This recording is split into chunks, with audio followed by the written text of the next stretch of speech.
Tunaingia vijijini, mijini na hata jijini kukuletea taarifa mchana kutwa. Usiku tunaketi kitako, tunadadavua tukichanganua taarifa na makala muhimu yanayokuhusu wewe na familia yako. Ungana na Bernard Ngozi kwenye Open Forum Political Show kuanzia saa 4 usiku hadi dakika zake kila siku ya wiki kwenye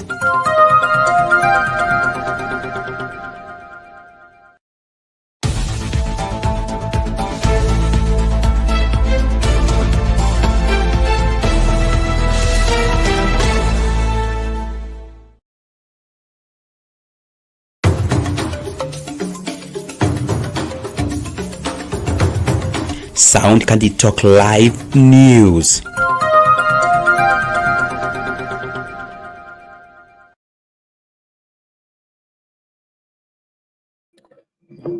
Ujambo na karibu mpenzi mtazamaji popote ambapo unanipata. Jina langu kama siku zote naitwa Shadiza na nawakaribisha njooni nyote kwa mjadala na political open forum show of the day, and I want to welcome you with humble request saying that feel free, feel blessed and feel welcome. So as the days goes, today we'll be having a conversation. I know Bernard is not around, but he will be logging up, and I invite you Kenya so that we can have this conversation together and continuing moving on today as we are moving to also today. Many things has happened and a lot has gone on, but what I want to ask you, or what I want to invite you, is let us join up and let us have the conversation. Let us bring the Kenya to our line. Let us set up our nation to a major place whereby we will have a conversation to bring the better place of our nation. So if you are there watching, please join up the show and make sure we have going at the better place. So the number of viewers still watching is still remind the person we are here, and if the first time coming across the channel, consider subscribing up and moving on swiftly so that we can join up together. Share the live, share the link so that we can be here, general and all of us, so that we can have a conversation.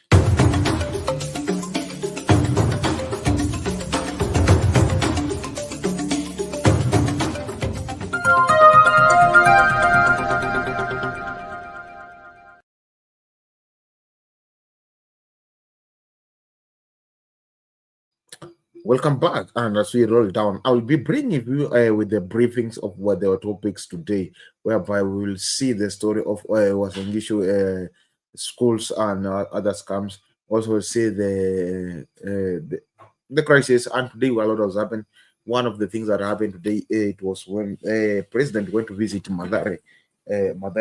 While down Madare, some guns raised up and they brought up the violence, they steal from people until the escalation reached out to Thika Road, whereby it was so alarming and it was so bad. When I was coming from school, even we couldn't get through to town.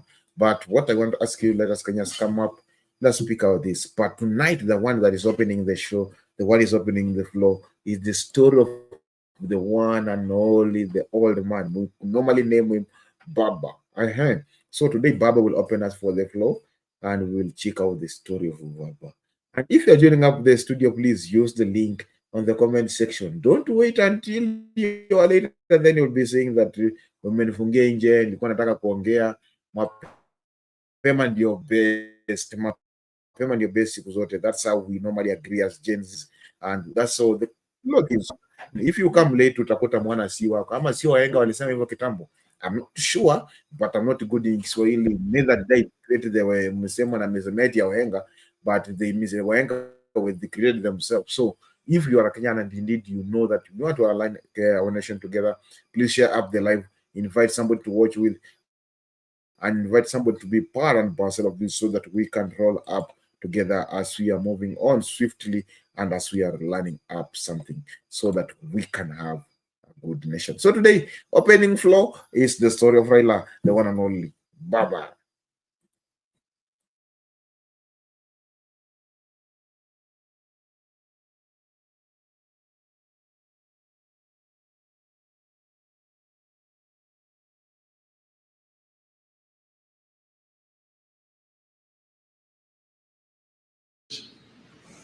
African oil.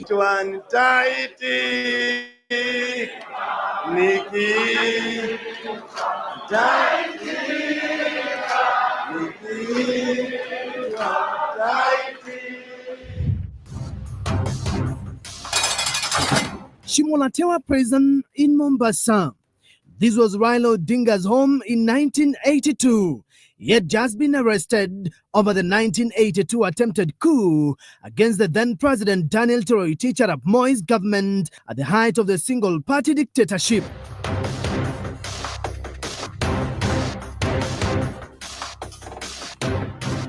Raila was locked up alongside George Anyona, Martin Chikuku and John Mary Seronei. Another detainee, Koigi Waomwere, had just been transferred from Manyani prison. I was taken to Shimolatewa. I found a team, people who had gone into detention before me. And Raila was among them. I was happy to meet fellow detainees because I was no longer as lonely as when I was alone. It is here that Koigi Waomwere, who was arrested in Nakuru, realized the government had swept all its critics into prisons dotted across the country. Back home, Raila's family was in panic. Jaramogi quickly contacted a team of young lawyers that included Kiraitu Murungi to rush to Shimolatewa and see if Raila was alive. His father, Jaramogi Oginga, approached our offer and to try and, find out about the welfare of his son and all that. So at the moment we met him at Shimolatewa, Raila was on hunger strike. I think he had not eaten for a few days. He was a bit emaciated.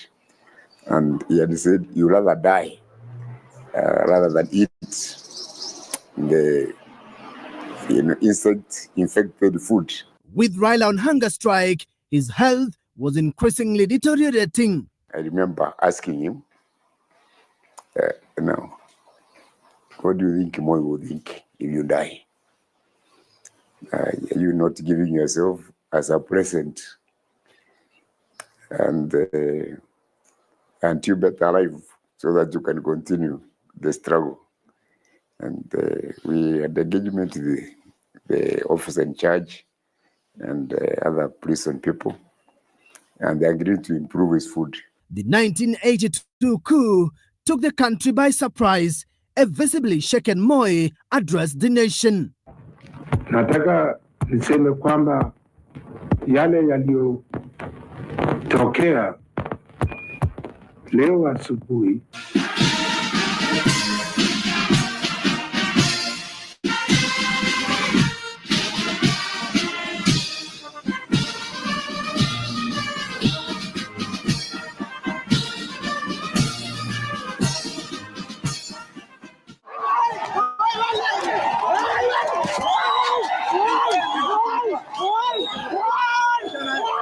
The attempted coup turned Moi into a ruthless ruler, adopting harsh measures that included detention without trial.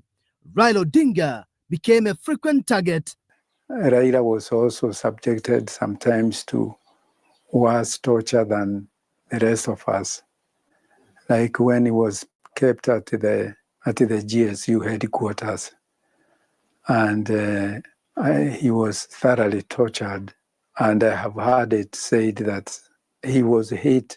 If you looked at Raila, you would see sometimes his eyes would be watering.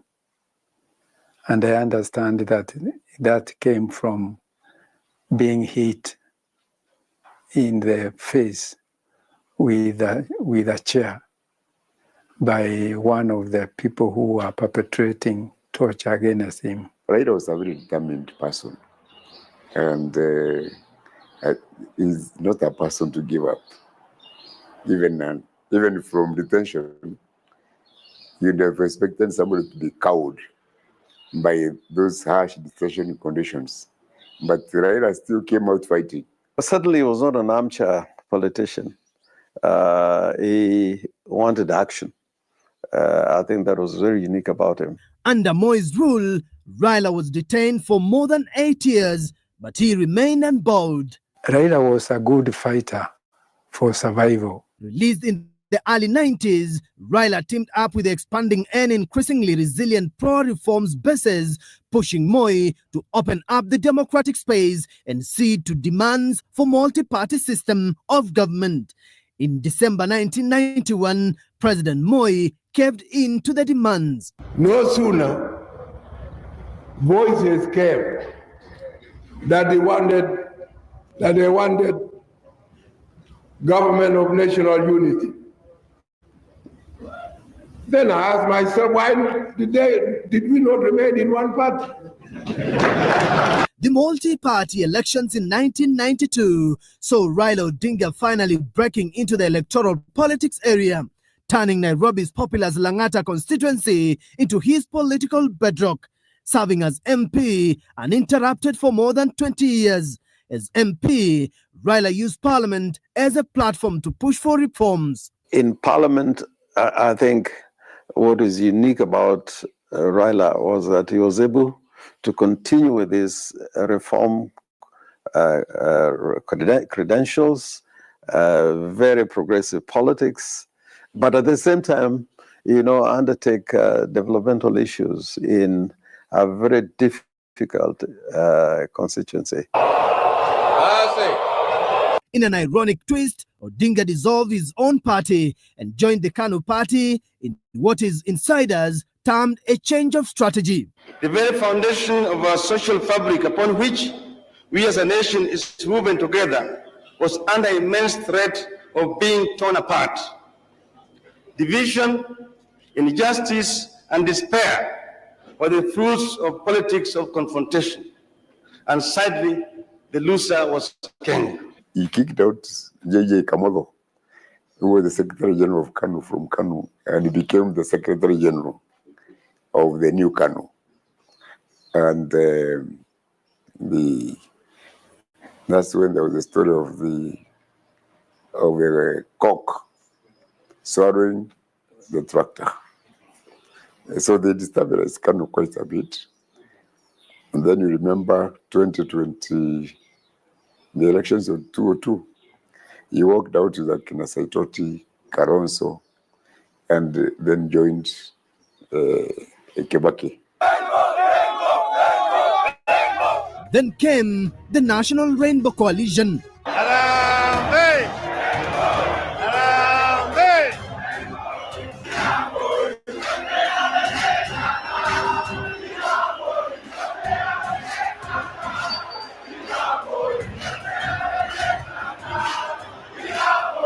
Remember, there was an accident. Kebaki had an accident when they were campaigning, I think, on their way from Machakos. And Kebaki was effectively removed from the campaign and given that to be hospitalized in London. The leadership that we have is a team. And the captain has been injured in the field. He's temporarily indisposed. But the rest of the team can continue with the play. You remember Raila saying, even if the captain is injured, the match has to continue. And Raila put in a lot of energies in that campaign, Kinamundi Awori and the others. And I think that was the most peaceful campaign this country has ever seen. We were all united. This Mamboya tribalism was not there. Midway its term, a push to a new constitution further separated Raila Odinga from Mwai Kibaki as they took opposite sides in the referendum. Now, then the other issue now came up on the issue of now typically revising the whole Katiba now came up. Hence, the clamor for more changes in the constitution. That went on up to now, what happened in 2005. Raila combined with Ruto and the KANU team then, and they waged a very serious campaign against us who are now were in the same government, and they defeated us in the referendum of 2005. Defeated the referendum, a weakened President Mwai Kibaki then dissolved his cabinet. One afternoon, everybody in ODM who was a member of that government was thrown out, and Kibaki then single-handedly now ruled, notwithstanding he won with the help of ODM. Kibaki dissolved the cabinet, and that's how Raila Kalonzo left.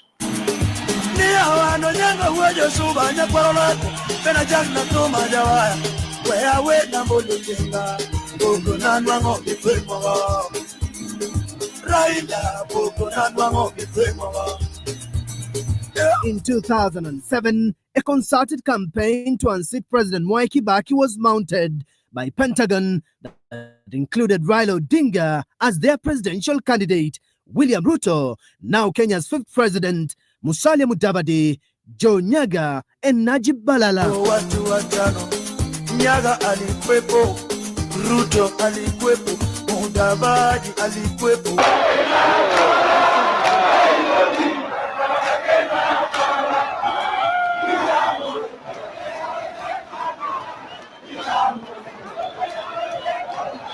This election placed Kenya at the brink.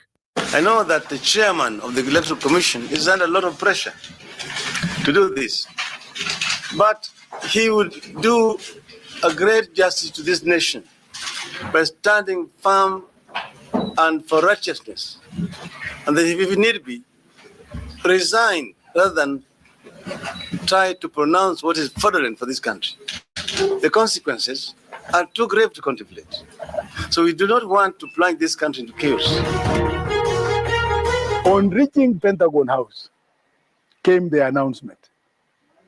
How it came out, the winner is Mwai Kibaki. We asked ourselves, how?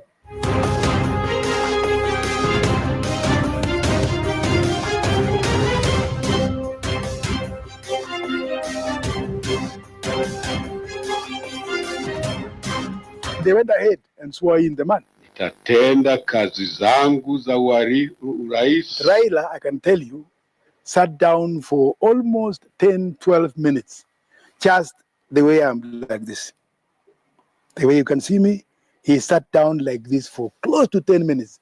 He never said a word, he never talked to anybody, but he just sat down facing the floor for almost 10, even up to 15 minutes. When it was over, he woke up and went away. By that time, there was wailing and there was anger. William Ruto, Henry Koskei, in fury, walked away.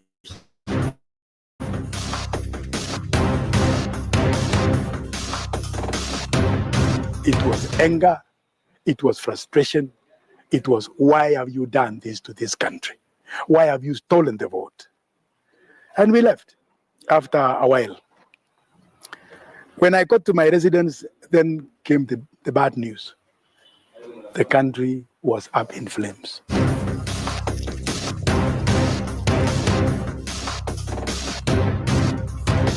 This marked Kenya's darkest hour.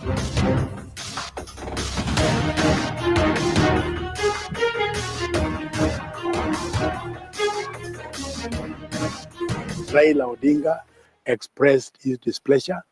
He expressed his disagreement with the result, and he didn't mince word about it. This election was stolen. I call upon Honorable Emilio Mwai Kibaki to exit from State House tomorrow. We are inviting the people of Kenya to Uhuru Park tomorrow, Monday, 31st of December, 2007 at 2 p.m. for the presentation to the nation of the people's president-elect, Honorable Raila Amolo Odinga.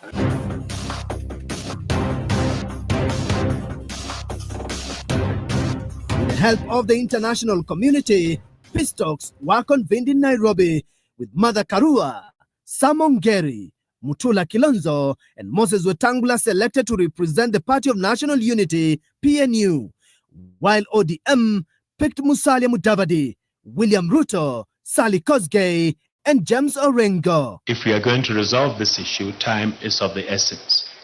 And I want to join my brothers in appealing for calm and an immediate end to the violence.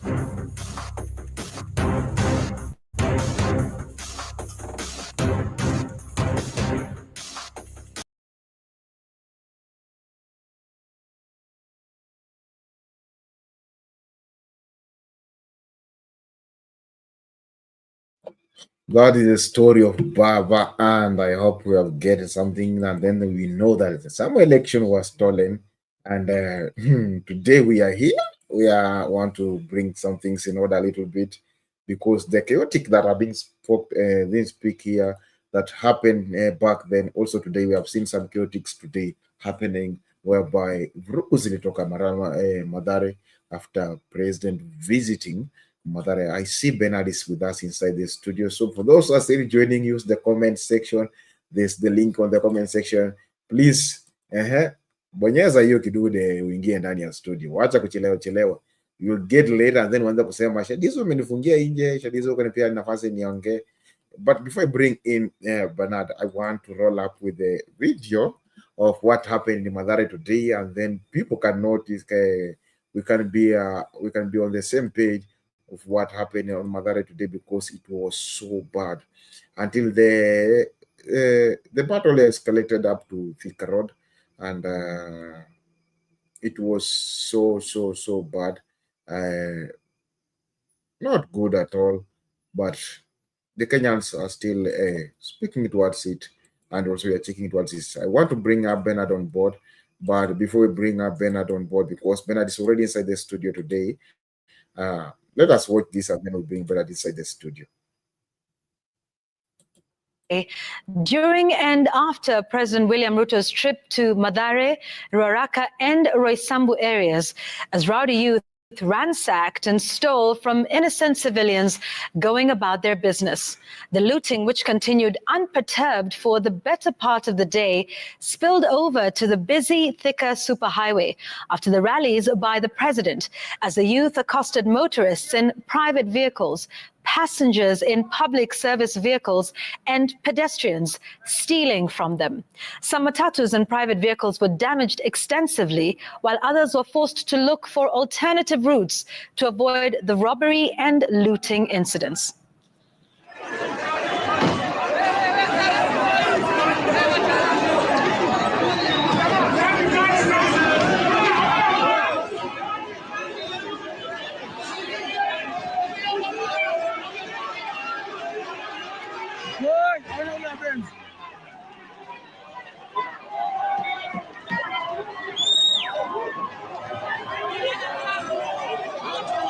Ndole amemkimbiza. Ona ule jamaa ameshikwa. Ule jamaa ameshikwa pale. Ona ndio hiyo. That's how things are happening because wow, things are getting hot, and everything is on fire. So I welcome you to the show so that we can have the discussion and we see what's not happening inside our nation. Let me bring up Bernard on board. Bernard, how are you? Okay, thank you. Interesting times indeed. The president's tour around the city seems not to be well thought out as usual, and it's not well planned. So these things that are happening are as a result of, I think, the security sector not doing their homework well. If you watched the rally in Kamkunji yesterday, at a close look, you will see that the security guys, who are so many, and they had to form a barricade on the dais where the leaders were giving their speeches, and the people were pushing from the other side. And so there was a number of people who had, given the president and the speakers their back as they address the masses. So it appears that things are not being done rightly in terms of the present movement and how the safety of the people is concerned. And it's like out of a panic mode. I don't understand why is Ruto panicking and hurrying up with this kind of rallies. In my opinion, he would have done town hall meetings other than this open air without proper security plan. Secondly is the issue of the government and the scandals that are coming up by reason of the mismanagement of public funds. So the young people are saying if the big guys are stealing and walking free, why not also us, get something for ourselves? And so I can see there is a resurgence of that narrative of dynasty versus hustlers, whereby the hustlers are now punishing those who seem to have something by stealing from them forcefully, since the promises by the president did not come through. This aspect of life and operations, it springs from the root of our elections, I could say, the root of our elections, the stealing of elections and the swearing in of the wrong person every time from 2007 to date is not sitting well with the majority of Kenyans. Appreciate that clip from 2007, and you notice how the election was overturned in the glare of cameras, where it was clear who is the winner, and then you go and switch off the media and then force the chairman of the electoral commission to announce what you want, not what the people have voted. That culture has been sustained. And so there are many many people who are coming out and blaming Raila Odinga as if, especially the media, they want to make Raila Odinga as the problem. And Raila Odinga is the constant minister of handshake and joining government without being elected. But what they are not addressing is the root cause of why our elections don't give us the leaders we want.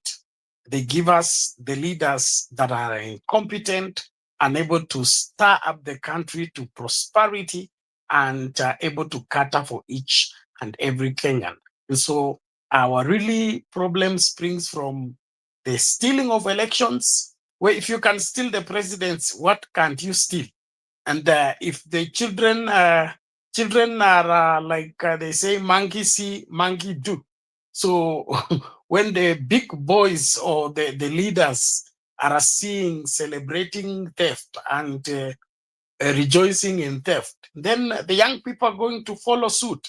And so if this is not fully addressed and well handled, we are playing with a time bomb. We are playing with a time bomb. Nobody's going to be safe, and the young people are not relenting. And so I believe William Ruto should put off those rallies around the Nairobi especially, and find a better way to deal with it. I don't see the political urgency of doing these rallies, especially every day, and then you're doing them in places where they are not secure. As the president, he needs to have town hall meetings or meetings in stadium. Why is he doing them on the corner of streets and, getting everybody from ghetto to fill up the streets? And he attempts to address them. I think he's risking even his life by exposing himself in that kind of uncontrolled uncontrolled crowd. Uncontrolled crowd is where everybody comes and there is no way to scan and be sure of who is who. Having this kind of animosity that is in the country, I think the rallies are not healthy. They are not healthy, and I think the politicians are not telling William Ruto what he needs to hear, and that is he needs to be more presidential and more careful in his dealings with Kenyans. Kenyans have had so many lies, they don't want any more. So let him just sit in the office, do the work. Kenyans will love and appreciate what he's doing. He doesn't have to go to the people and explain what he's doing. If there is need for explanation, then it is true that there is nothing being done. But if he's indeed doing something for Kenyans, Kenyans will feel it in their pocket, will feel it on their tables, and will feel it in their bank account. So the PR is too much. Like William Ruto, now that he has a memorandum of understanding with ODM, settle down and work for Kenyans, not this political appearance and political persuading of the crowds that he is working on something. Let him just work. Kenyans will see and appreciate. Thank you. Thank you, Bernard, for that contribution. Let me listen to Mama Selena. Mama Selena, how are you?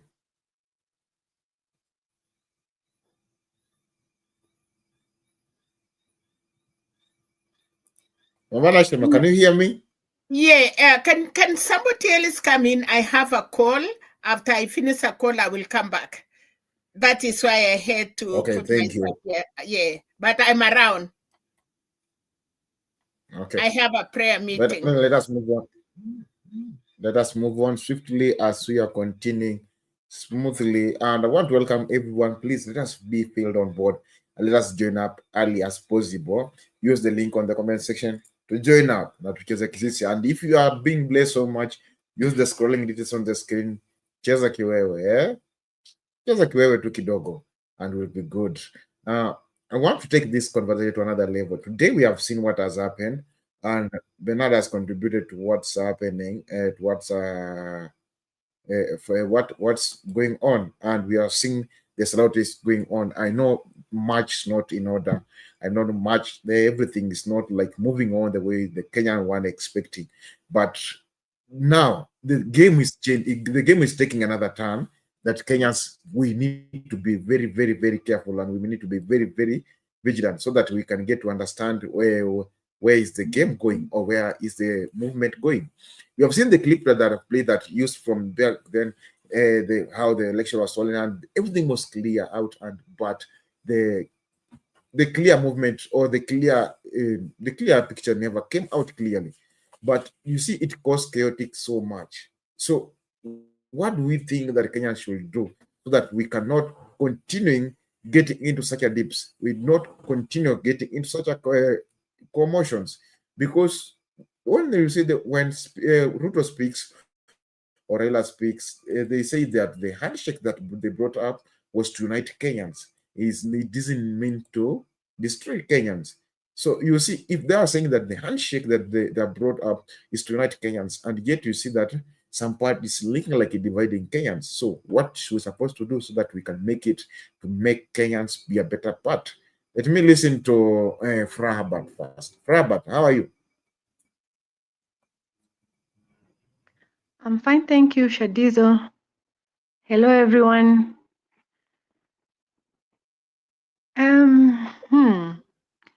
My take is that, looking at that history, I think those who do not understand the politics that this country has, we really need to go back and look at, history teaches us a lot. And, the consistency in terms of Baba sticking out his neck and his life, risking his life, not even worried about his children, his family, and those who keep on, bashing and belittling what he has done and saying,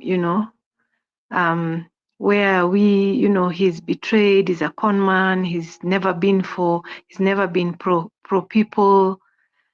Most of the people who are being interviewed in that clip are people who are alive. So these are people who you can't say, oh no, they lied. These are people who can still be asked to verify what they were vouching for.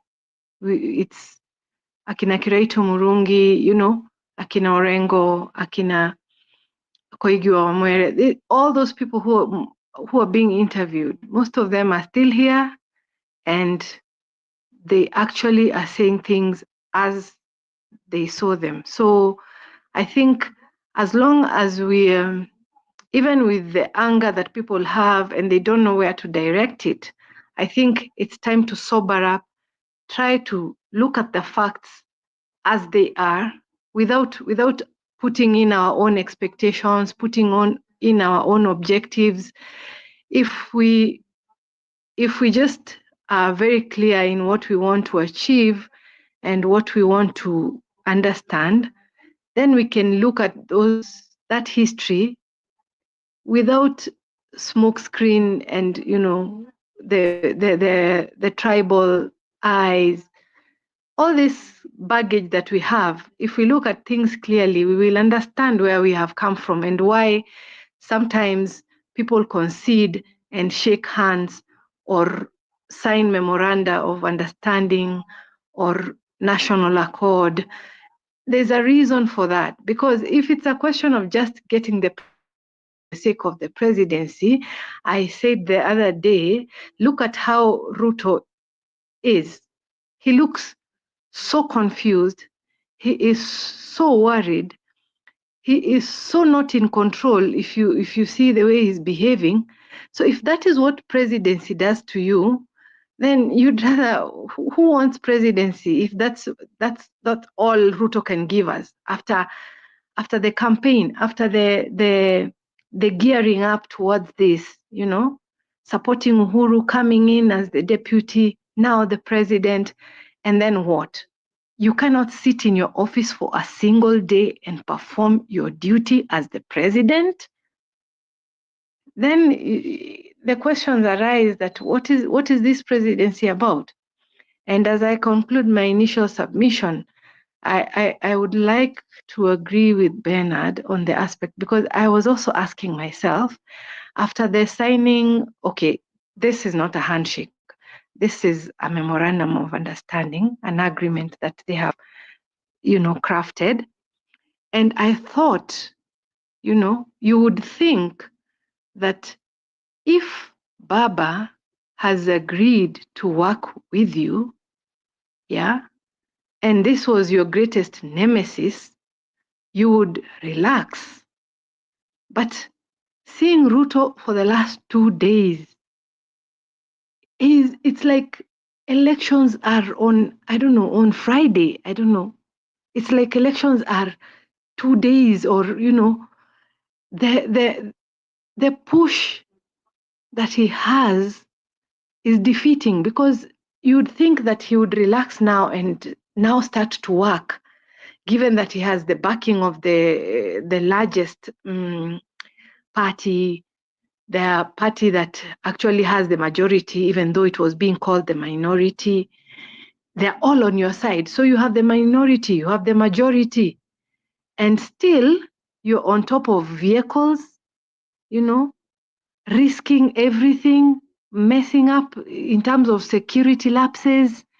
Because I remember a friend of mine wanted to go to Kikomba on Monday, and they were in a bus, and the kind of people they saw within the bus, they got so worried, they started to ask questions. Then they learned that that Ruto is opening a technical institute in Kamukunji, and so they just turned back, because they were wondering why do I have a rowdy crowd in the bus, and I'm heading to this place.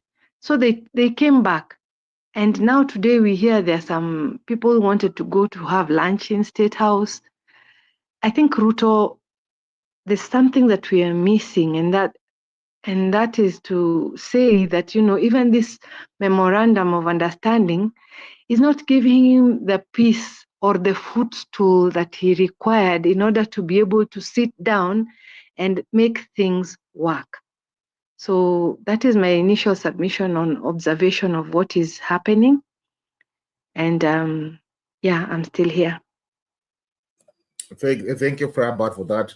Before I bring in General, let us watch this and then General will pick it from there.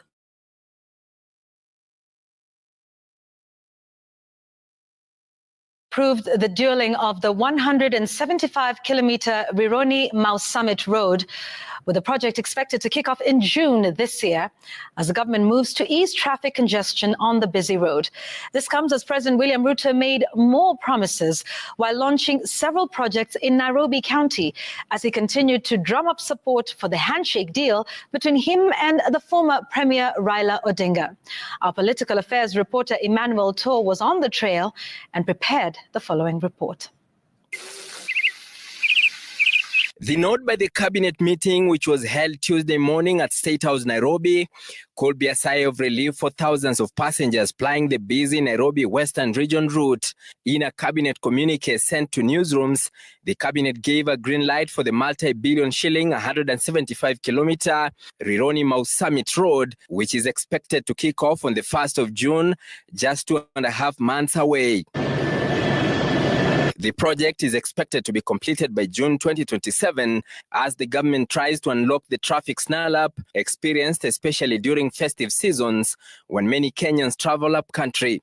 The cabinet decision comes months after the president announced the government would expand the Nairobi-Nakuru-Malaba highway under a public-private partnership program.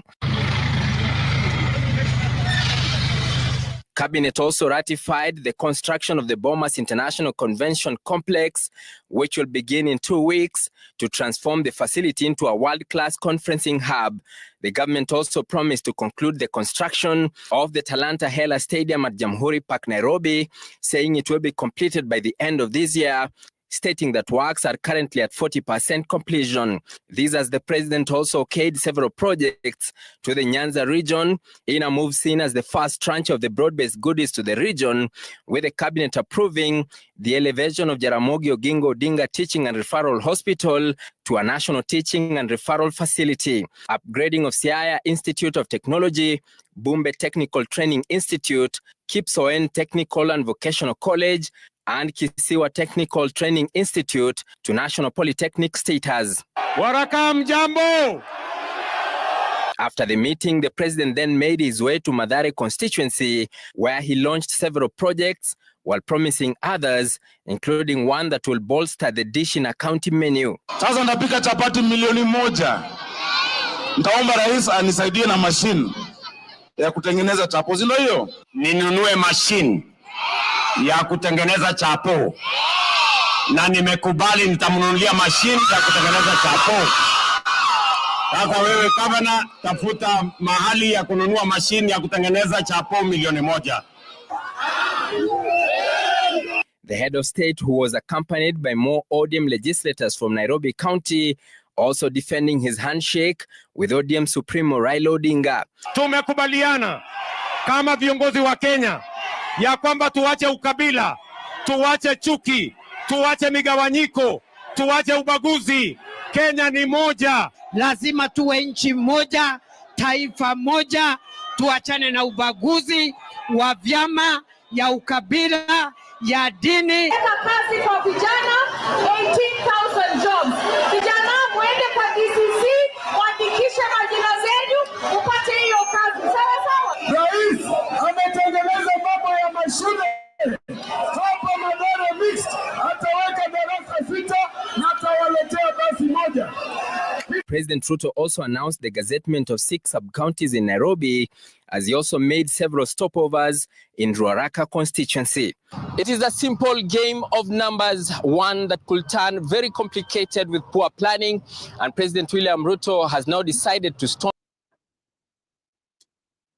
That's how things are on the ground. I want to welcome in General. Yes, sijui kama unaweza nisikiza. Tunakupata vizuri kabisa, tuende mbele. Very well. I would be superficial in making my contribution right now, and I would comment about the issue of the violence that was seen today on Thika Road, Juja Road, and even Outer Ring Road. I think it is very unfortunate that this was happening, but anyone who lives in Nairobi on the eastern side could see that this was a possibility. I could remember the 2023 when we had the Mandamanos. There was one that would start at Jacaranda grounds. I live in Donholm. So when Mandamano was at Jacaranda grounds, we would have people stealing in Donholm, Umoja, and the surrounding areas. So you see, people in Nairobi are mixed up, and there are those who only wait for opportunities to to get out there and do all the crimes they want to do. So an opportunity like that, anyone like me knew that such a thing would happen.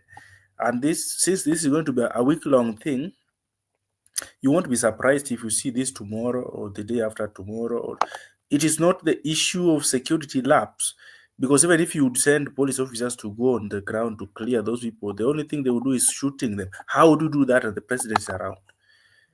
At the same time, these crowds are mainly hired crowds. You know, the political system in Kenya, the host being Governor Sakaja, most of these people are hired to come there, and they are in the influence of drugs, they are in the influence of their own characters, and the expectations are so high that they will do such kind of things.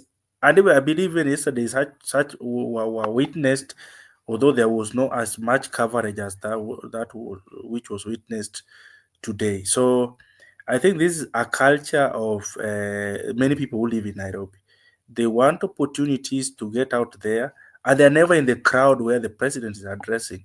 They are doing their things on their own, and there are so many such that they can command a bigger area, steal seamlessly, and go. Without being addressed or being arrested or anything happening to them, because they have that cover of the group and they were hired. You know how our politicians behave. What if any of them was arrested? They would not even sleep in those police cells. They would get out. So this, I don't think, if you're going to blame it on Ruto, honestly, that would be very inappropriate. We would blame it on the governor and our culture, because we have that culture. I see it every other time, because every other time we have demonstrations around here, I would see guys coming to Donholm and walking around and doing things, beating people, mugging, and so forth. And the last thing that I would like to comment about is the president moving around in Nairobi with rallies and so forth. I don't think it is not definitive that the president should working from Harambe House or State House or anywhere. He's out here starting and launching certain projects. He has visited schools. So I think it's just fair enough that that is part of his work. And this is not a confirmation that he's packed with Raila Odinga. Is probably a week, because you can see the other team is also moving around every weekend. They go to every funeral, every church, every wedding to serialize the agenda of saying how much Ruto is bad. So I think Ruto getting out is not any offense. And we saw him in ending the year in Nyanza. He came back, he went to Western, he went to the coast, he went to the Eastern, he went to the Western Kenya, and now he's in Nairobi. So I think it would be very, as much as I know everyone now says how bad he is, this is just an opportunity to do what he's supposed to do. Whether this is not going to win him another chance in 2027, whether it is going to win him another chance in 2027, it doesn't make him look like a bad politician just because he's getting out there instead of staying at the State House, because any other president in the past, like Uhuru Kenyatta, would also do such things. And now that Nairobi has been Raila's background for some reasons, with him walking around with his members of parliament, trying to resonate with the people, and trying to harmonize the fact that, and his call is that he's mentioning the members of parliament, and at the end of the day, he would say that we are now one team. So I think that is the big agenda that is taking him out to speak to the people of Nairobi, and we are just 2 days into it. We would like to see what happens in the coming days and the outcome of this. Nairobi tour. We would see if that would bring a difference in Nairobi, because we have the issue of when it rains, you know how it happens. There are a lot of garbage everywhere, a lot of dirt, a lot of. Nairobi is totally dirty. So him walking around, in my personal view, the only thing that I would expect in return is the push that Sakaja as the governor to ensure that we get a new face of Nairobi, so that when it rains, because we are getting into the rainy season, our kids are able to go to school, and we can use the roads. People can live in their houses, people can walk in town without having to be into floods and so forth. So that would be my superficial contribution at this moment. I'll be staying around to see if I get another chance. Thank you. Thank you for that contribution. Let me listen to Lala. Lala, how are you? Oh, Shadizo, it's good to see you, Bernard, Mama Selena, General, and Furaha Bird. First, I just want to make a comment on Generali. I think I agree with you to an extent, but number one, I think Ruto has two wars that he is trying to fight. One now with the Kenyans, the second one with Raila. Because they are together now, I think he also does not want to be overshadowed. So I think he's acting in a way that does not make sense because of perhaps insecurity, inferiority, whatever you want to call it. Because going to make such meetings, even though he's got the right to do it, you have to think through, what message are you sending, and what is the purpose for it? So if he knew generally what you stated, that there would be such kind of a reaction, then why would he do it?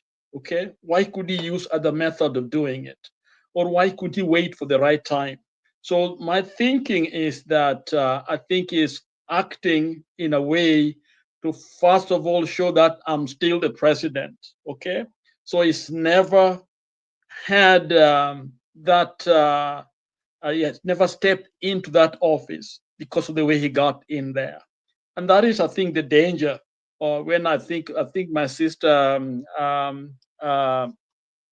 Furaha, talked about the way you see him, the way he's acting. If that is how it is to be a president, then why would one become one? And I think the answer is very simple, because this man got there when he knows very well that somebody else should have been on that seat. So that fire is still burning him. So I think he's fighting so many demons, one's on the inside and outside. So he's never at peace. So that is, I think, my comment regarding the way things are going on, because standing, campaign mode, to me shows somebody who is not very comfortable. When actually you already got a partner. Right now, you should have been in the office, send people to do things.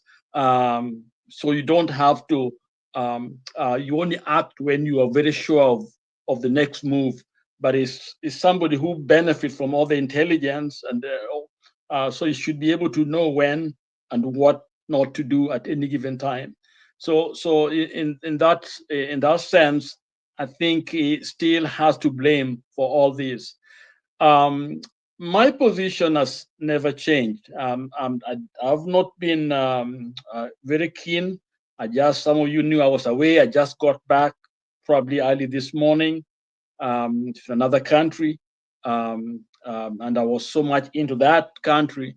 So I don't have the latest information, but based on what I see happening, based on some of the clips that I've seen coming out of Kenya, I think we are at a time bomb, a ticking bomb. Okay, and I think a lot of things need to take place here. Because when I saw the robbery and all that, and I'm imagining, don't think it's just simply, rowdy kids, doing that. That may be there, but I'm sure there's some very organized group there. And of course, the inspiration must come from the fact that they know something is wrong. Why are we the one who have to follow the laws and not those up there, the president and above? So I think there is that discontentment, and there is the feeling that the country is running away from us. Something is wrong, and it is something has to happen. I think the preachers got to start preaching. The prayers need to be going. Something has to happen. The church, of course, has not done its work well. We are still stuck. I think I listened to a clip of a pastor who spoke, I think, the right thing. And some pastors talking about that the church has not learned its lesson. They are back into money now big money. And of course that minister in Jesus Winner, whatever his name, the way he spoke shows that is quite insensitive to the feeling of the people. And it's as if instead of helping, being quiet, is out there speaking, provoking the people. So my point here is there's a lot of frustration, there's a lot of anger, there's a lot of it's almost like gasoline that needs just a little spark, and it may go out of control. We cannot control it. And I think it's Bernard, you shared, I think, a clip of what's happening in Morocco. Young people trying to rush to Europe, Africans, and they're treated like animals. And to me, I'm just wondering whether countries like Morocco are really part of Africa, why they should be part of AU if they can let the people treated like that. That is a horror, and I think everyone should see that clip. And it is please look at it and let other people know.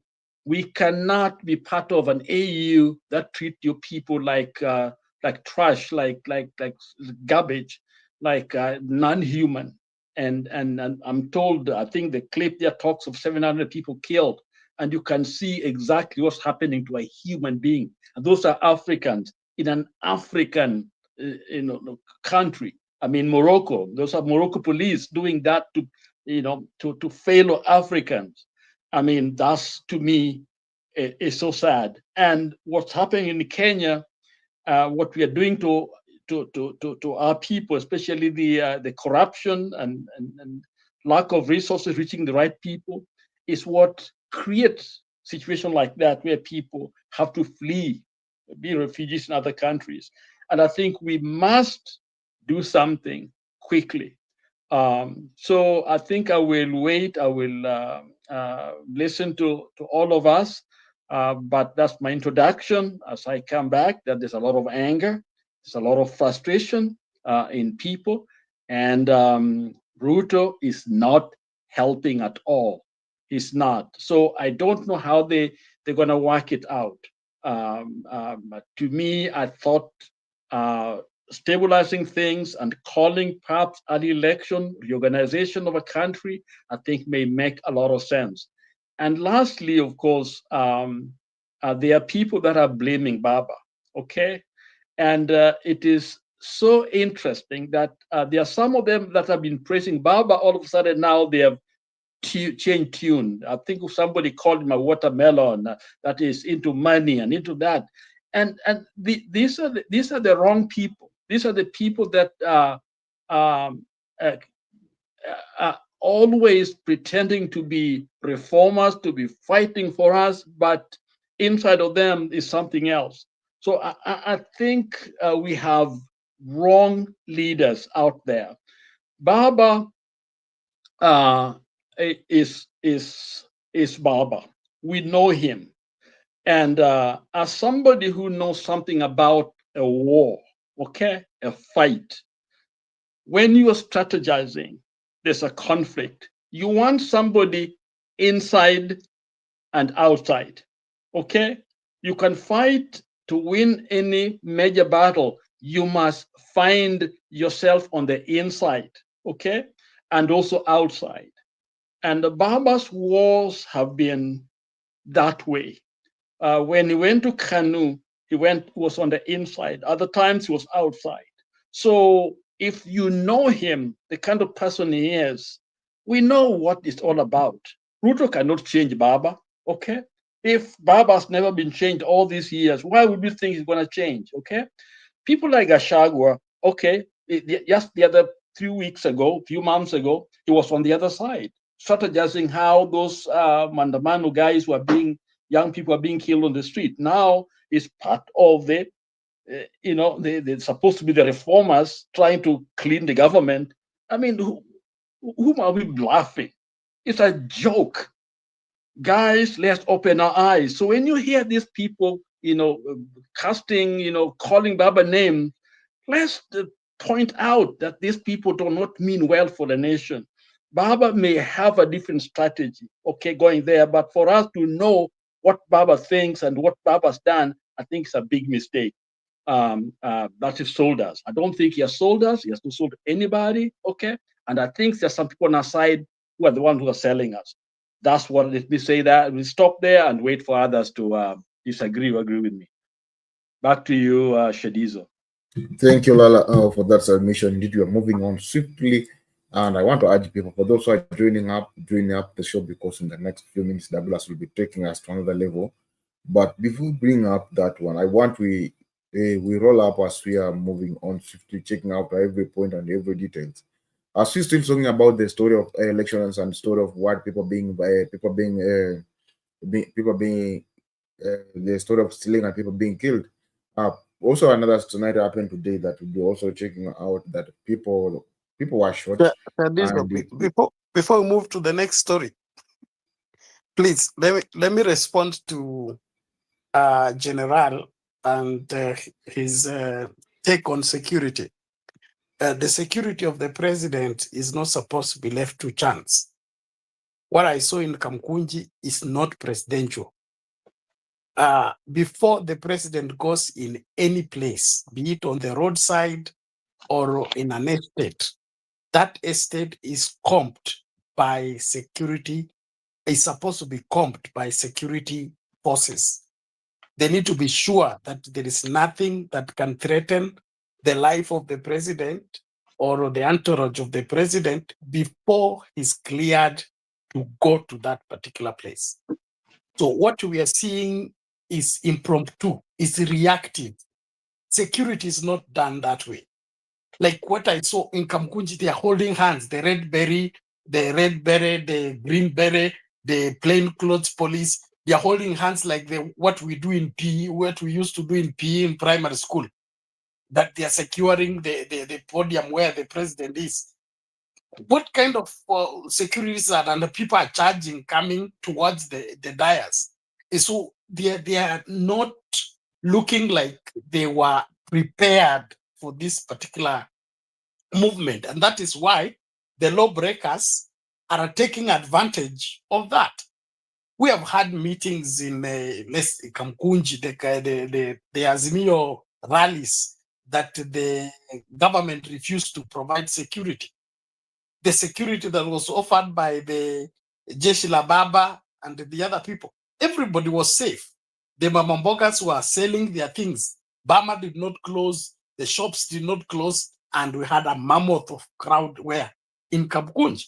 So what we have here is an haphazard approach towards the movement of the president, and that is a very dangerous move, especially when the president is not as popular as it is looking right now. It is dangerous because anybody can take advantage of those lapses and take on the life of the president. It is that bad. And so I don't think we should excuse the security apparatus for the haphazard things that are taking place. Those people who are robbing in cars, they are doing it in, in broad daylight. It's not dark. They are not waiting when the rally is over. They are doing it concurrently. That means there is a security lapses. People are not afraid of the presence of the police, or the police are not doing their work in securing the place before the president goes and after the president has left. To me, it's not a matter of culture. It is a matter of security being weak. And the capital city, Nairobi, is supposed to be having the kind of security that people are free to walk on the street. We can't have a city whereby that because there's a rally, anybody can jump on anybody and pick their phones and pick their things. That is inexcusable. Then that is not also in the docket of the governor. The governor has his inspectorate for enforcing the bylaws, but the security of the country is still under the national government. So blaming Sagaja, that is an overstepping, in my opinion. On the other hand, Sakaja and Ruto talking about machine for producing chapatis. Now that is how trivial we have become. Okay, well, it is to me, it's embarrassing, to say the least, that we go out there to the rally to donate machines for making chapatis. I mean, what was the relationship between the rallies and the machine for chapatis? William Ruto, I still repeat, he should stay in the office, formulate policies, roll out those policies, let the lives of Kenyans be touched by the decisions he's making. He should stop all this launching and these handouts. They are not helping. They are used as a camouflage to deceive that things are working when nothing is working. You don't need to go to Kamkunji, then go to Madare, then go to Ruaraka. I mean, what are you doing? All those people are in the same region. It's in the same wherever aspect. So it just, if he wants to take a tour, he can take a tour. But to claim that he's having development tour, that is wherever, taking development to Madare, then take development to Ruaraka, take development to wherever, Kamkunji, launching polytechnic, launching sijui primary school, sijui classroom. Hiyo sio kazi yake. Hiyo ni kazi ya governor, MP na MCA. Yeye anapaswa kufanya kazi ya nini? Ya kuformulate, atoe policies ambazo zitahakikisha kwamba hizo pesa hata zikikuwa devolved or zikitumwa katika hizo shule zinatumika ipasavyo. So hii tunayokuwa treated nayo is just PR. And then also look at the way the media is screwed, okay? Trying to create what is not there. It was made very clear there is no coalition between ODM and UDA. They only signed a memorandum of understanding. What is the media calling it? Handshake. The ordinary handshake of Raila and Ruto and all that. They are pushing a narrative that is not there, so that, and I believe William Ruto wants to take advantage of that, to send a message that now they're in agreement with Raila Odinga.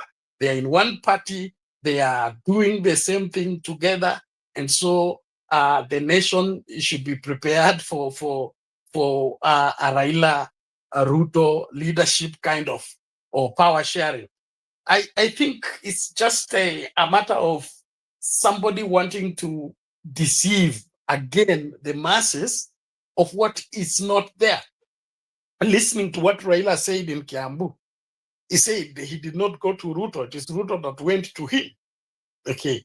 And he says they only signed a memorandum of understanding to address the painful, or rather the outstanding issues that are paining Kenyans: over taxation, the failure of SHA, the education issues, the cost of living, all that. That's the reason for the memorandum of understanding. It was not for political agreement, so that ODM now supports UDA at all in everything, and so he has to kind of go and campaign for Ruto. To me, is deceptive. It is uncalled for. What I will insist on is that the president's security is compromised, and if he doesn't take time, he will have himself to blame. The insecurities the people are feeling by reason of him moving around the city, it is not far from himself. It's not far from himself. He needs to understand that those people being robbed, they are not any peculiar. Next time it will be him being robbed or being ransacked and thrown around. And quickly also on the Nini, I'm signing out. Tomorrow I have a very early show in the morning. I'll be alerting you when it begins. In one of the stations, will alert you later. And let me just respond to Putney. Putney addressed me on this. He says, I have an issue with the people of Western. They should rally themselves behind Natembea and leave this Tom and Jerry game. Interesting. And I appreciate Putney for bringing up that. Natembea is a leader in his own capacity, but in my opinion, he needs to spread his tentacles, and I think he badly needs a second term as a governor. And so if he gets into national politics right now, he may just dim his star. That's my opinion. But given a chance, he can deliver. Given a chance, he can deliver. He has brains.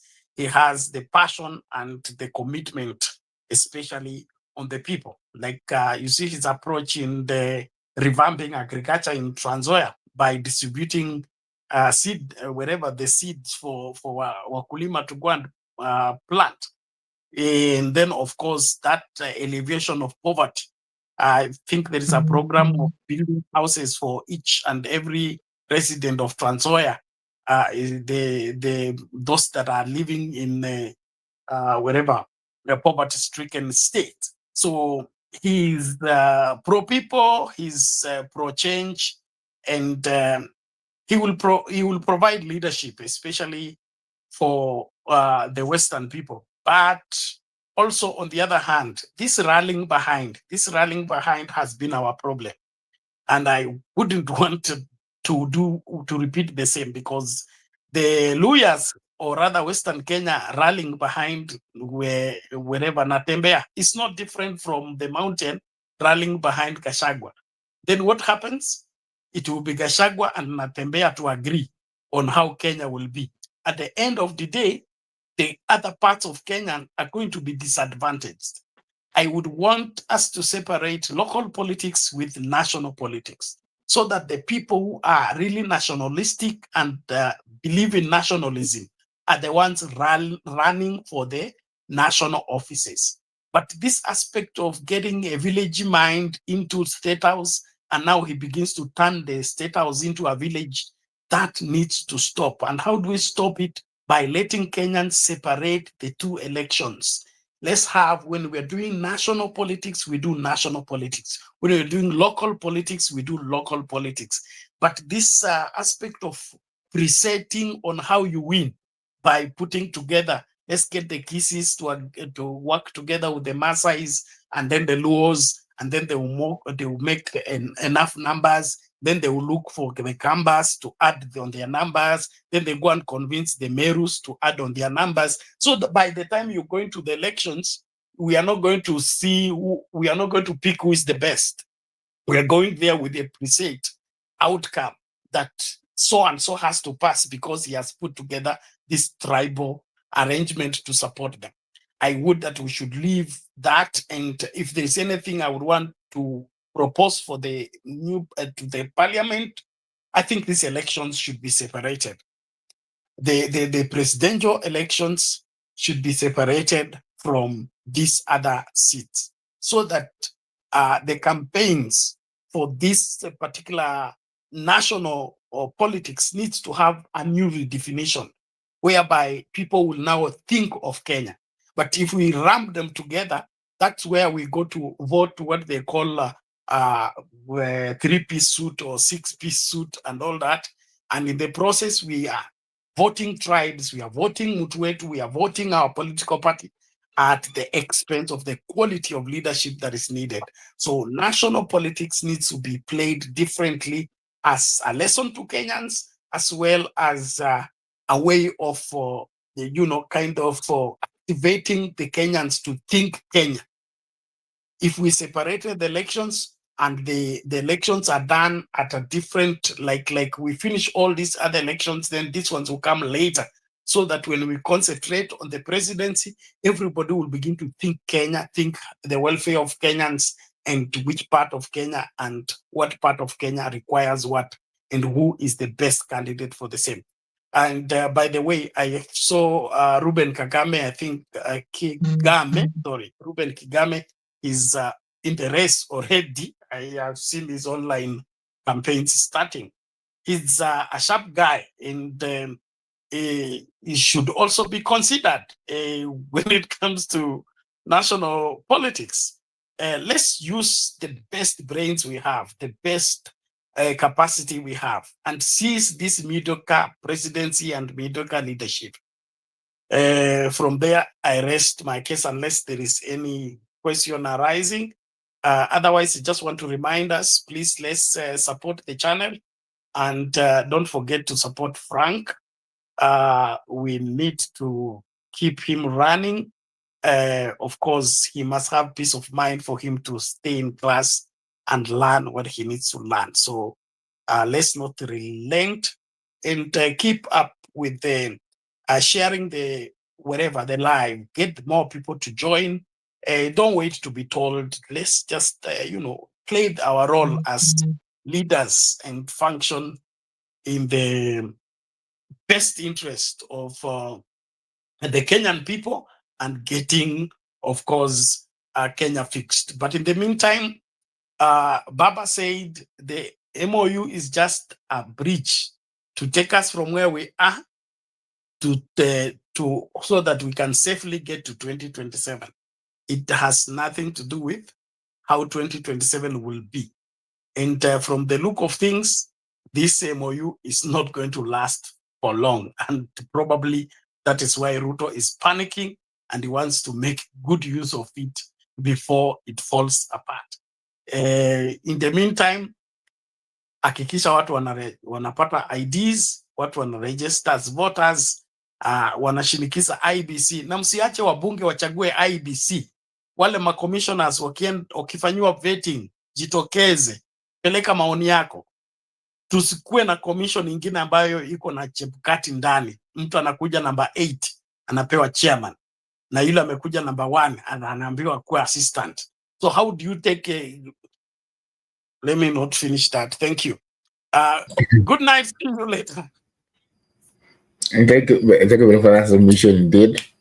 I've summarized up a little bit, but we're still moving on swiftly, and I hope some people are being responded to. And the thing Bernard spoke about the security. Kenyans who have been not for the best security, but today, Bernard, I want to promise you, I was on the ground, and the funny thing, the patrol, the flying squad and the GSO responded. They responded with even without the uniforms, because when you see the video clip clearly, you don't see anybody inside a uniform, meaning that everything was not planned. So it was like just an ambush, and then they called the cops come out. So they came out even without the uniforms. That's how the matter was worse. So anything was not arranged. That's how things are working out now in Kenya. As we are moving on swiftly, there are other things that really just Shadizo. Yes. Just two takes from the submission that General made, you see, he was talking about maandamanos and demonstrations and protests. As opposed to, you see, this was not a protest, this was not a maandamano, this was a presidential meeting. So I think the comparison doesn't come in place. When we go for maandamanos, we go for protests, okay, the hooligans take advantage. But you see, this is a presidential meeting. It shouldn't be equalized to maandamanos where you have people robbing each other. If it was like, let's say even Madaraka Day or any official gathering that the president goes to, there's a lot of planning and you don't find the kind of mayhem that happened. Some of it yesterday and today it worsened. And of course, there's also mobilization, like he said. And the only other point I wanted to say is that he was saying even Uhuru was not operating from the office, because we also have to be careful as the employers of the president, because sometimes we forget and we think these are our bosses, yet these are our employees. We should know the job description. Did we employ Ruto to go and open all the technical schools in the country, to launch water projects? Is that really what we employed Ruto to do? And I remember even Uhuru calling him Tanga Tanga. So Uhuru wasn't doing the same thing that Ruto is doing. And even if we were to do a comparison, I think one of the best presidents who has worked in this country, would be Kibaki. And Kibaki was rarely outside there, because what we want is results. And we don't think he's going out to launch projects. He's going on the vehicles, on top of vehicles, to promise us things. He can promise us from anywhere, even sitting in his office, rather than come out here and cause commotion. There are people who haven't worked 2 days because the vicinity of those areas are just similar. So I think as much as we want to say that the president has leeway to do some of these things, I think we also, as the employers, we are asking ourselves, what is your job description? We want you to do the things we employed you to do, and let some small things like launching of projects be done by, at the level at which they are. Some can be done by MPs, some can be done by governors, some can even be done by MCAs, for God's sake. I think we have to want much more as Kenyans. We must put these people to accountability. The moment we relax and they can do anything they want, and we think they are our bosses and they have the right to do whatever they want, I think that is where we lose it. We should have a checklist. We should have a job description. My MCA, this is your boundary. And if there's delegation of power correctly, some of these things will lose their excitement. I think that's only what I wanted to add. Okay, thank you. Thank you for that. And I hope you're moving swiftly. Please invite somebody to watch with, somebody to be part and parcel of this, so that we can continue bringing Kenya to a board where we are moving on swiftly, like Kenyans who are patriotic indeed. And once we watch out this, then I will bring up also setting up the conversation to another level. Let us watch out this. Families in Kisii County are demanding justice after their loved ones were fatally shot over alleged robbery claims, accusations they strongly deny. They insist the victims had no criminal history and were instead caught in a deadly fallout linked to a love triangle. One of the victims, a woman, was also killed in the Thursday shooting. Laura Otieno reports. A cloud of grief hangs over the home of Samson Momanyi, where friends and family have gathered to plan the burial of his son. Christopher Nyaseti was among the 4 people fatally shot last Thursday at Marani Center, a tragedy authorities initially labeled a botched robbery. However, the family strongly disputes this claim, insisting Nyaseti was simply there to pick up his girlfriend from a shop when he was caught in the deadly chaos. Sasa sijui ni nini ilitendeka huko, ndio wakasema ati wishi ilifanyika huko, na hiyo wishi hatujaiona. Sasa wakaamua wakuje nyumbani. Hawakujua kama wanafuatwa na askari. Waliwasachi ile kitu walipata kwa mifuko yao, nikiwa ninaangalia na macho yangu, simu, vibeti, kifunguo na mashini hizi za kunyoa watu. The three others who lost their lives in the shooting are Ezra Gishana, Finley Omondi, and Masi Nyabuke, having left their families devastated and demanding answers. Grieving loved ones are now calling on authorities to launch a thorough investigation into the circumstances surrounding the fatal incident. Inawezekanaje sababu hajaikuwa na an incident of such magnitude kwamba itibidi etieni ni mwizi ama gangsters they claimed. The police wameua ndugu zetu and again wamewaccuse wrongly. The bodies are lying at the Marani Hospital morgue as families await justice and closure. Laura Otieno, Citizen TV. That's how things are on the ground. Things are not moving on swiftly the way people expecting, but this is how things are, and this is the reality of the matter. I want to listen from you. Let me listen to from. Let me begin with General. General, how are you? What can you add up on that? I'm pretty well. You see, I'm following a very unsuccessful Liverpool game, but I'm also here. So here's the deal. I've heard the rebuttal from the panelists you're having here about my comment regarding the conduct of the youth in the rally. But one thing that I would tell you, the same people who attended the rallies yesterday and today, and the one that they will attend tomorrow, are the same people who would show up during Mandaman. I'm 100% sure about that. And they carry the same character. So this is expected in Nairobi. So away from that, it is unfortunate about what, the video you've just played.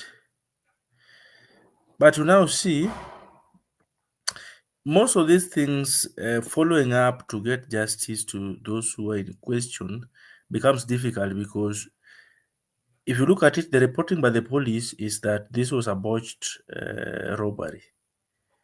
So that is the end of it all. And as we live in this country, in most cases, I always say and believe that we should take care of ourselves. That is the beginning of it all. Because if anything happens and you are shot by the police, the stories that will come after you could, yesterday, or I think it was yesterday, the demonstration by the multimedia university students on those sides of Langata or Ngong area. The report by the police was different from the claim by the students.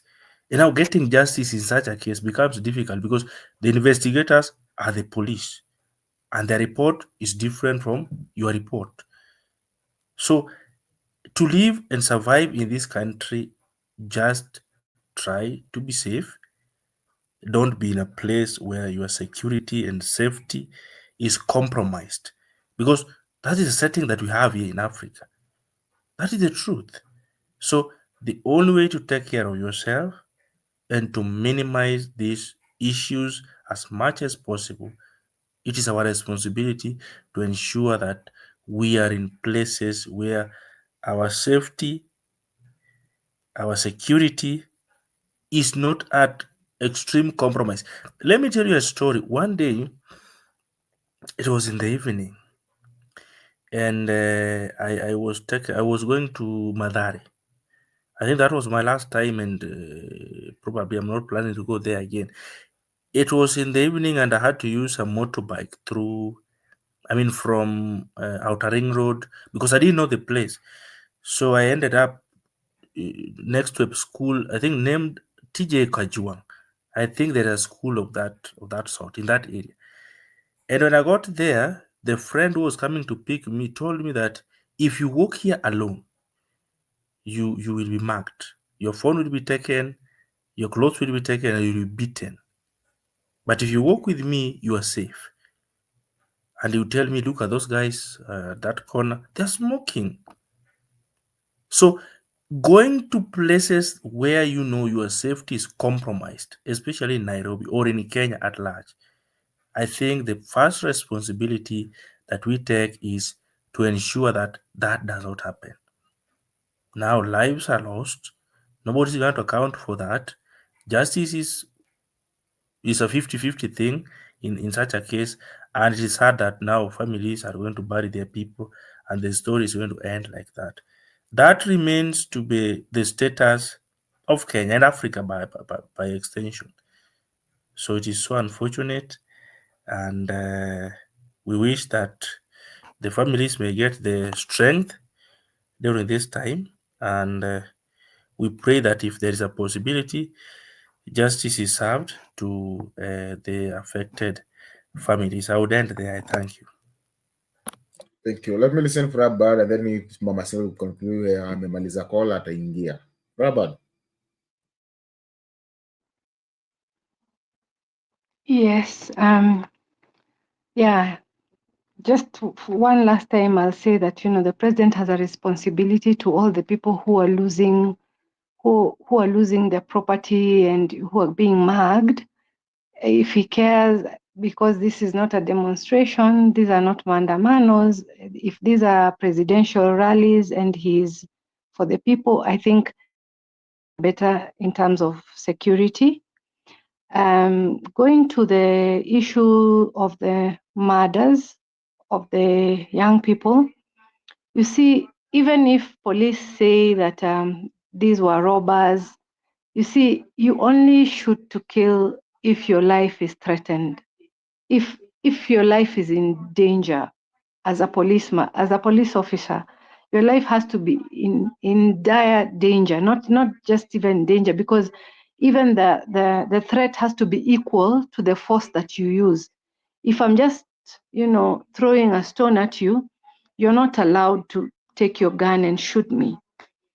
If you can, if you can stop me by other means. So you see, just like General has said, the police are the ones who are going to investigate these issues. And once they have said, that these were armed robbers, that, the robbery, maybe they'll say it was robbery with violence, but still the law does give opportunity for these people to be heard. But now there are no more. So we can't verify what the police are saying, because where are the witnesses? The people who are supposed to be charged are already dead. So that is we handle our matters in Kenya. It is unlawful. It is a crime. Activists have come up now and again. Civilians, people who've lost their loved ones. You remember the case of this, the one who got lost in the KWS in Nakuru, and you're sure this is what happened, and the police, the investigative bodies are saying a different story, and it's their word or nothing. Even the people who have evidence or who are witnesses, their storylines are just killed in the process. So I think it's very unfortunate, because if nothing changes, some of the things that we want to change is police brutality. We don't want police to be killing people just because. You can't just take a life, no matter, because that's what you're trained for, to be able to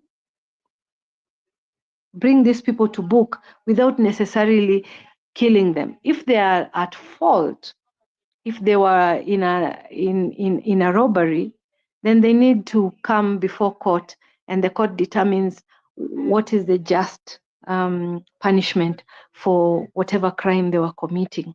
Yeah.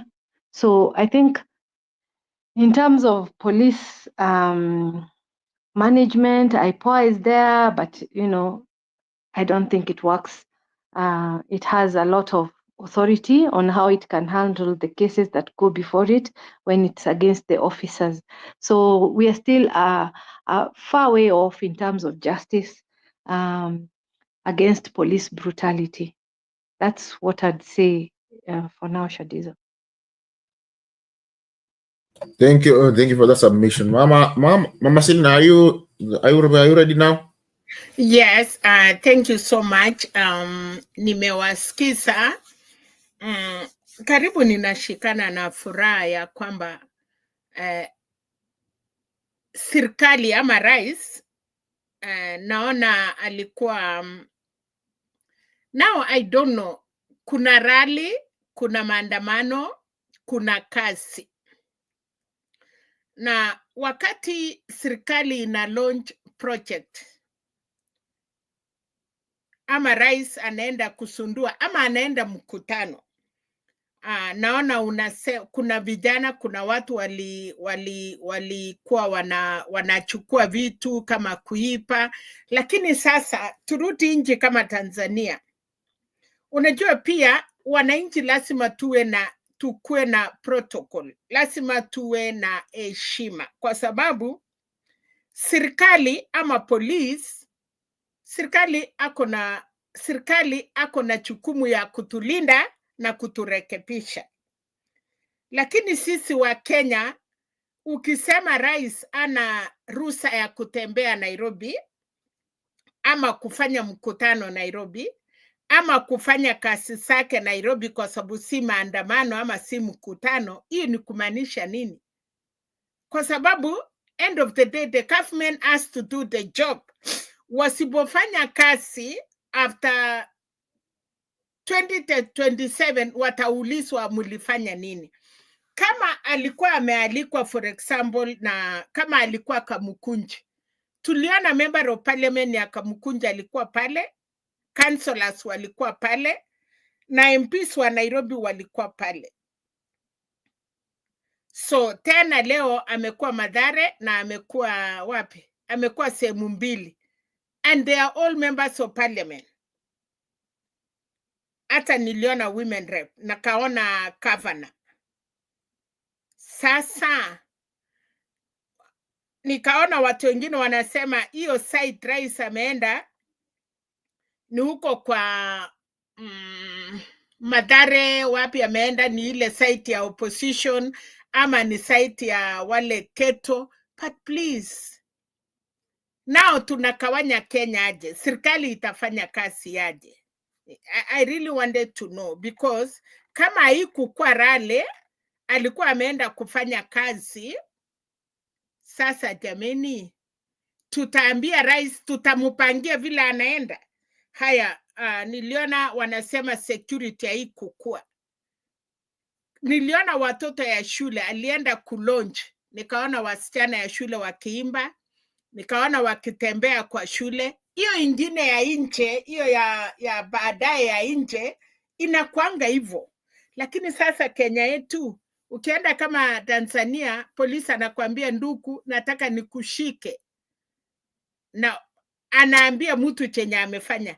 Kenya yetu inategemea vile tulianzisha nchi yetu. Mwalimu Nyerere alisoesha wa Tanzania na raia ya Tanzania wakaheshimu serikali yao, naye serikali ikaheshimu wananchi, kwa sababu ukienda kushika mtu hawezi kurusha mawe, hawezi kukupika nini, atachukuliwa, anapelekwa kwa polisi, baadaye anapelekwa kotini.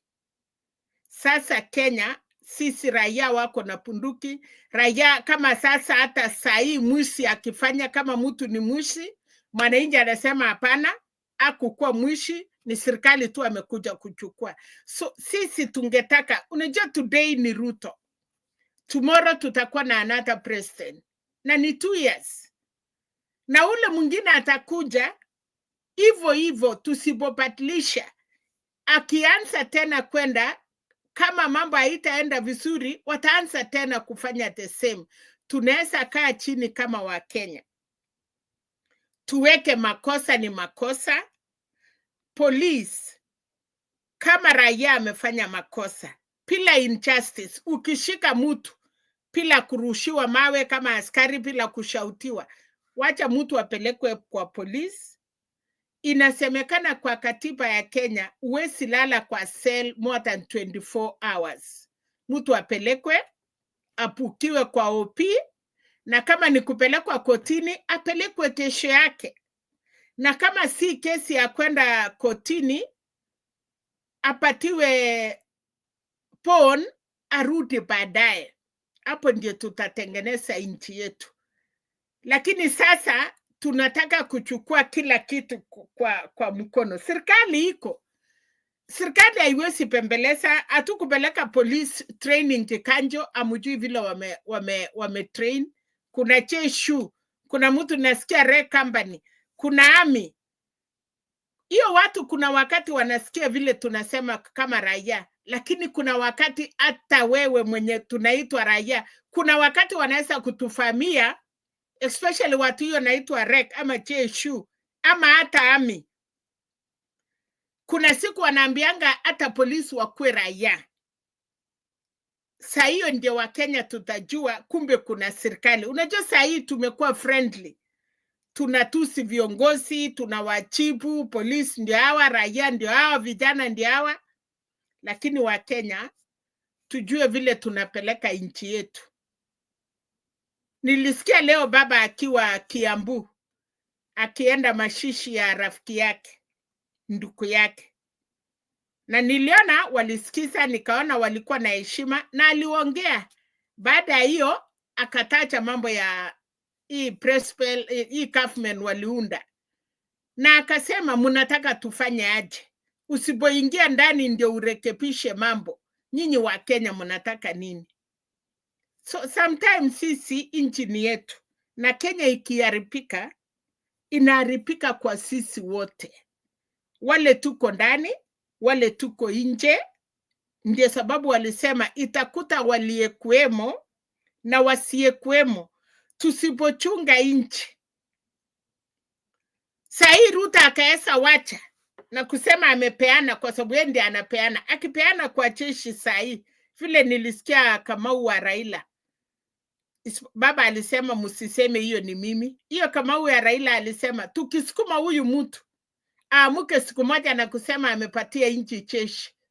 Jeshi hawezi kuja kuchukua after 3 months anawaita na kusema kuja chukua. Itachukua muda kurekebisha na kunyorosha watu. Na wacha kusema ati wameipa. Watanyang'anya wale wako naye na wala hawana. Mpaka siku yenye tutalia. Serikali ni afadhali kama batu iko kwa mkono ya raia. Tunaweza cheza, tunaweza badilisha president, wanaweza ipa kura, wanaweza fanya nini na nchi yetu batu tuko. Lakini ikifika mahali hatutajua, Wakenya tutakuja tukilia sisi wote. Asante.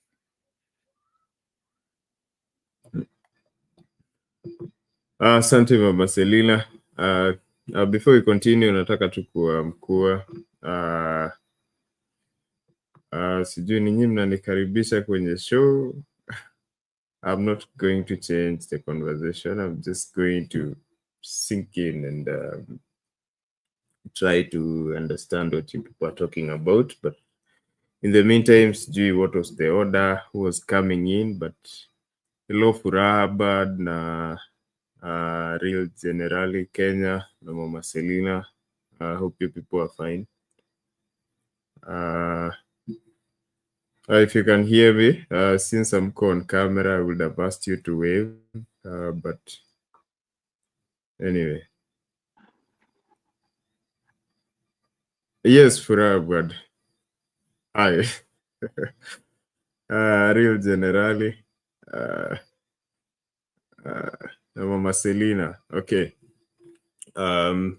So what Marcelina namna gani? Your mic is on. Yes, nimeweka video nikashindwa kuweka mic. Mindful Tuko na mambo diversion. mingi, tuko na election inakuja pa, election ya Uganda on Thursday. So mimi ni Mkenya, mimi ni Muganda. So saa hiyo ulikuwa unanipigia, tulikuwa na mkutano ingine ilikuwa ya watu ya Uganda, and we need to have prayers kwa sababu wako na election na kuna diktata huko mbaya sana kushinda Kenya. So saa ile na nashukuru Mungu kwa sababu chama ya Bobi Wine walinipatia nafasi kama advisor. I'm an elder in Uganda in the political parties, so wakati wako na mambo yao nilipata hiyo chance. So most of the time tuko na mkutano na hawa, tuko na prayers, wakipanga tunapanga na watu ya hapa, tunapanga pia na wale wako Uganda. Otherwise tuko pamoja, pia na waombea Uganda waweze kuwa na uchaguzi mzuri, kwa sababu hii dictatorship ikiwa kwa your Kate, unajua sisi wa Kenya tunaweza sema hatutaki kujua what is happening in Uganda, but kama Uganda wako fees, Kenya tuko na amani. Kama Uganda kuna corruption na hii mambo ya adoption hiyo imechukuliwa watu, ndio unaona sometimes Kenya wameporo the same. Lakini inji yetu ikiwa mzuri, East Africa tukiwa kitu moja, na saa ingine tunaambiana tuombee majirani waishi wakae vizuri na sisi tukae vizuri. So natakanga watu yetu wale wanaongea, especially vile tunaongea mambo ya vijana, mkijua vile Museveni ametesa watoto ya watu, kuua vijana. Amwezi ongea Douglas. Kenya kwetu Mungu tuambie ni asante. Watu wanapelekwa si seli ya polisi, court martial. Kuna safe houses kama ile Nyati ya tulikuwa naye ya Kenya. Kuna safe houses kwa army. Watu wameosa huko, watu wamepotea 4 years, 10 years. Wanarudi wamekata. Ukiangalia hiyo watu na muangaliange, kwa sababu nyinyi ni vijana, mko na internet. Saa zingine tuchukue example ya hiyo country and come back to your country. Mutajua sisi ngawa tunalalamika Kenya, batu wa Kenya tunaheshimu katiba. Mpaka Martha Karua and some lawyers wako sasa Uganda kwa sababu ya ule kisa Besigye aliaptokiwa Kenya, na wako kotini mpaka saa tangu November. Kisa Besigye bila makosa achaiwachiliwa, na ako seli ya court martial ya army, na ni mwananchi, ni raia. Na kwa sababu saa ingine army ama police ama serikali tuseme wako na hiyo sheria na iwezi ingiliwa. Kuna domestic inaitwa nini, kuna mambo ya nchi, kuna sheria ya nchi, kuna sheria ina cover serikali. Wacha china mtu serikali, kama mambo ya army, kama mambo ya police, kuna ile raia uwezi. Na sisi Kenya tushukuru Mungu kwa sababu viongozi yetu hata kama ni wabaya hawajafika kuharibu katiba yetu kama vile Uganda imefanya. Nataka Douglas, for example, nyinyi vijana exchange ama check, kwa sababu hii vitu siko kwa internet. Angalia how Museveni is treating opposition parties in Uganda. Karibu kucheck hii watu wanaitwa NUP, hiyo ni National Unity Platform ya Bobi Wine. Nataka mucheck muone vile vijana, kwa sababu ya Uganda ni youth. Wanasema 70% of the people of Uganda are youth, the majority, na wanaruliwa na minority, na wanauawa na police. So check that one. Siku ingine tutaongea, siku ingine mutatafuta hiyo mapicha, hili nyinyi vijana muone tofauti. Ni wapi tunaweza kaa chini wa Kenya na tuelewane, tusikilizane, tutengeneze nchi yetu bila kufika mahali hatutaweza. Na mtu akiwa dikteta, wasungu Museveni amekuwa Uganda ni democracy. They are supposed to be doing election after every 5 years. Yes, 5 years. Na they are supposed kwenda 2 terms, 10 years. Museveni anamaliza 40 years. Ajaitoka. Na ajaitoka na hakuna kitu msungu atafanya. Hakuna kitu mtu hata tukiimba. Anaenda anachakua watu kwa parliament, wanapatilisha constitution. Anaenda anaweka limit, time age limit, anaenda ana withdraw kwa sababu alicreate viti ya parliament inaveva ni mingi. So anything anataka inafanywa na parliament. Ikifanywa na parliament ni constitution. So sisi wa Kenya tujaribu tuombe Mungu sana. Asante.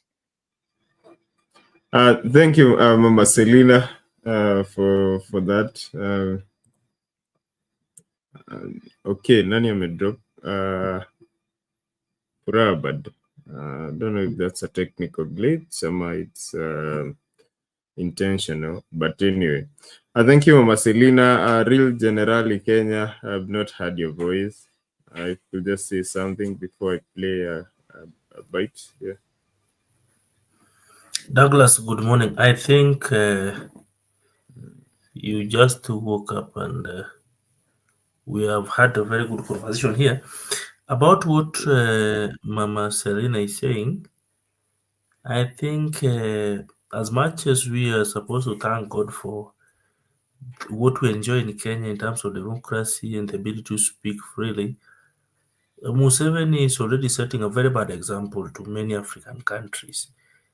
And there are high chances and possibilities that the leaders coming in now would be using him as an example, and they would want to stay in power and make changes in their constitutions that allow them to stay in power, at the same time be able to loot and block the media from exposing such, including the comments by foreign media. So that is dangerous, but it is setting a very bad example to African countries, and that is an invitation for instead of going forward, many countries will be getting backward because they would be anchoring on the same. So I'm staying around. I would be here. Going forward, we'll be having a very good conversation. Thank you. Okay, thank you, Generali. And Furabad, anything to say? Yes. I had already made my submissions regarding the topic of the day, but it's also, I would just like to also weigh in on what Mama Selina, the angle that she has brought. One, she in terms of security and accountability, she brought the angle of can we also take responsibility ourselves? You know, we cannot be faulting the police, and yet we are also unruly. Like if those gangs, those people are being mobilized to go and maybe, or they themselves, they take advantage of when there are rallies or gatherings to just cause mayhem. You know, the police cannot police everyone, so sometimes the policing has to be from ourselves as well, because we don't have enough police to take care of everyone and everything at every moment. And then also the challenges that come with bad leadership. And she's telling us the examples that, you know, she has a lot of knowledge firsthand about what is happening. Some of us, we just see, we know, we've seen Besigye, you know, try to fight against Museveni for the longest time. And, you know, he's not relenting. He has tortured him, done everything. The guy is the health is failing, but still, I don't know why he still sees it as a threat.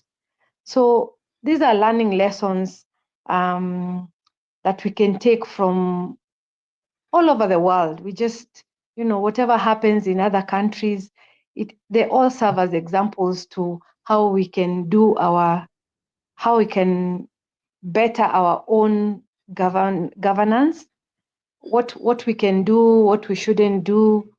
So I think that's the space I'm in right now, just to continue to listen and to see, because if Ruto is still going to go to other places for the rest of the week, it means we have to take care of ourselves. If you happen to be within that region, if you can avoid going there, you do, because you can't tell if this our young youth will take advantage. Some of them will take advantage of these situations to just cause mayhem, to rob people, to create chaos. So I think we will all be responsible in terms of making sure that if you don't need to be there, maybe you don't go, so that you don't get caught up in the melee if it's going to be there. But like I had said before, I don't know. I expected that with the MOU, you would think that Ruto would sit back a bit, knowing that now I've reached out, because that's what we understand, that he reached out for help from the other side. So if you've now gotten help, shouldn't you be better placed to handle issues, not exactly the way you are handling them? If it was on top of vehicles and moving around everywhere, I would expect that maybe there would be a better way of handling these things, so that even as today, I'm sure they will get feedback of what has happened. Maybe there will be better planning in terms of where he's going next. Even the leaders of those places, maybe they can safeguard people's businesses, and those people who are going about their businesses without being part of the rallies.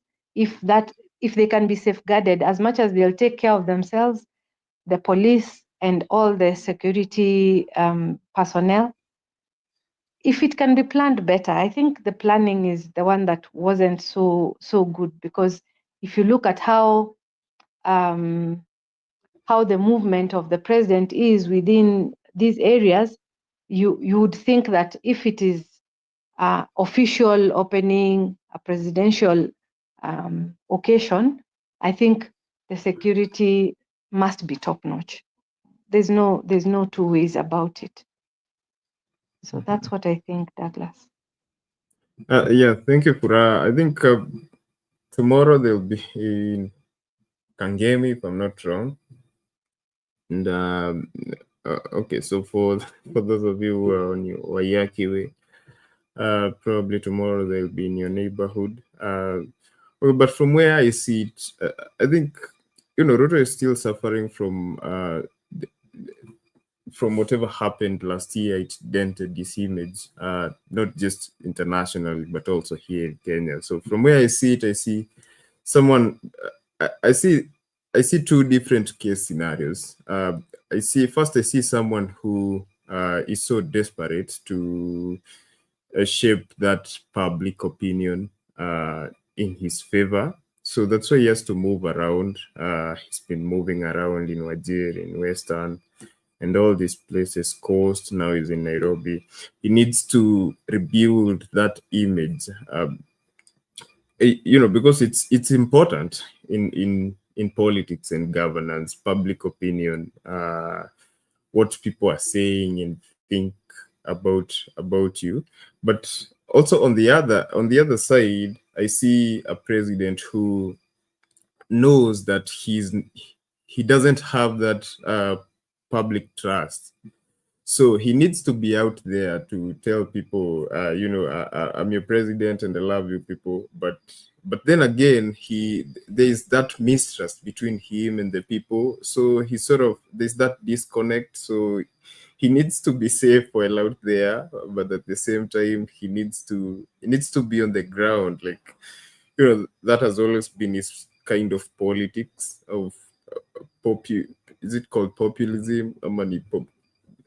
Those sort of politics. So I saw a video of his motorcade moving. Then just when the last car zoomed by, there was a bunch of border borders that just came following that motorcade, and they were snatching people's phones across the way. So there were speculations, and I don't know how true they are, that he's moving around with goons. It could be true. He could be using those goons to just protect himself. But at the end of the day, when you leave the streets, what are these goons left doing?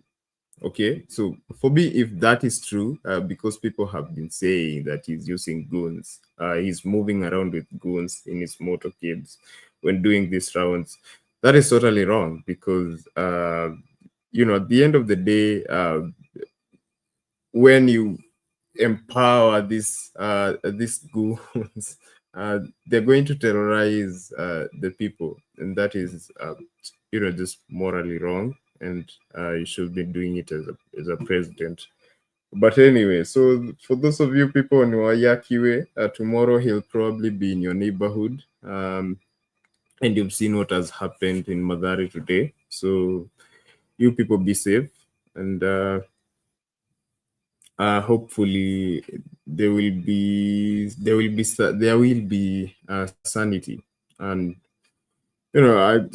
just to respond to a question that Furaba has raised over and over, I think she's been concerned if he called Raila to the table, and he asked that public influence that Raila has, and he should use that, he should feel safe since he asked that, and just go to State House or Arambe House and work. We know who Ruto really is. He's termed him as an insecure man, and he's not just going to sit somewhere at the back and trust that someone is going to keep him safe, that someone is going to and rely on someone else's protection when it comes to that public opinion that I'm talking about. So he wants to be in control. He wants to be in control of the public opinion. So as much as Raila is there, he's still going to roam around until he feels like people love him once again. But anyway, that's just my opinion. As we continue with conversation, I'm going to hear more from Generali and Mama Selina too. But in the meantime, let's just watch this first. Continuing with the conversation from where Shadizo left it. He had planned the show, so just following this, sticking to the script. So let's just first take a look at this, then we'll come back and continue the conversation.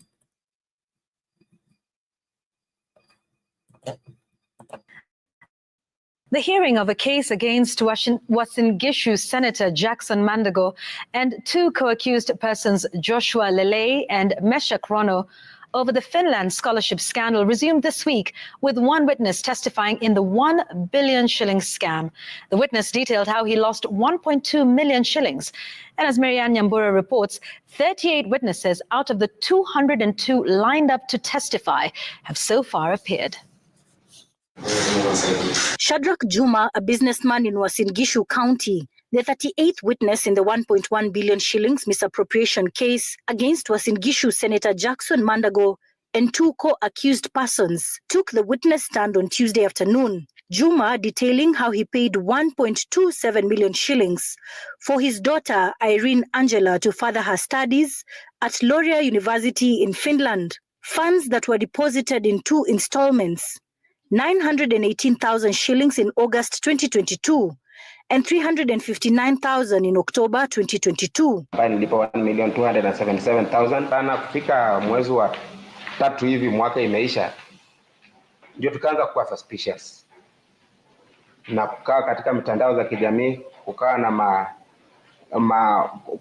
na ile mambo ya watu kulalamika, so tukaanza kutafutana kama wazazi kuweza kujua what is happening. Juma told Nakuru Court Principal Magistrate Alois Ndege how they were thrown into disarray after learning that their daughter's desire of getting an admission at the Finland-based university was a pipe dream. Yes, my daughter na watoto wengine walianza kuandika email kwenda Finland. Na dakika mwisho mtoto wangu alirudi akareceive message ya kusema kwamba they have nothing to do with Uasin Gishu County concerning the money, but pathway studies zimekuwa cancelled. Okay. Yes.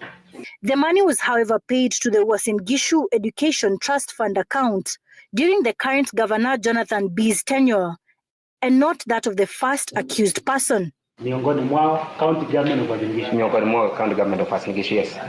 Ulishtaki the sitting governor saizi? Yes. Unastaajabu kwa nini hayuko hapa, na ni yeye ndio ulilipa wakati wake. Kwa nini hayuko hapa?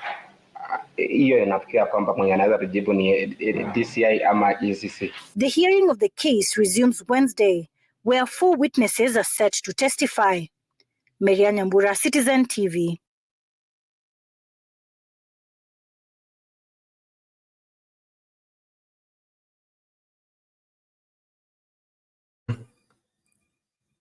Okay, so that's Mandago's story there. Generally,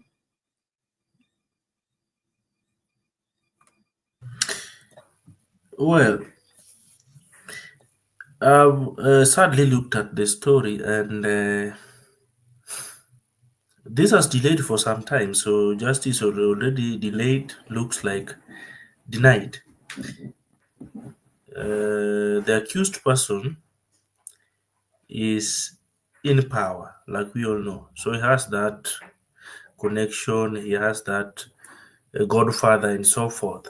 So let's not judge. Let's look at what happens, because the case has been going on for some time. There are lots of delays.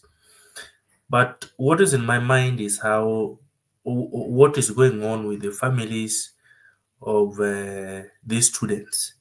Some sold land, some sold cattle, some took loans. So that is the most painful part of this entire story.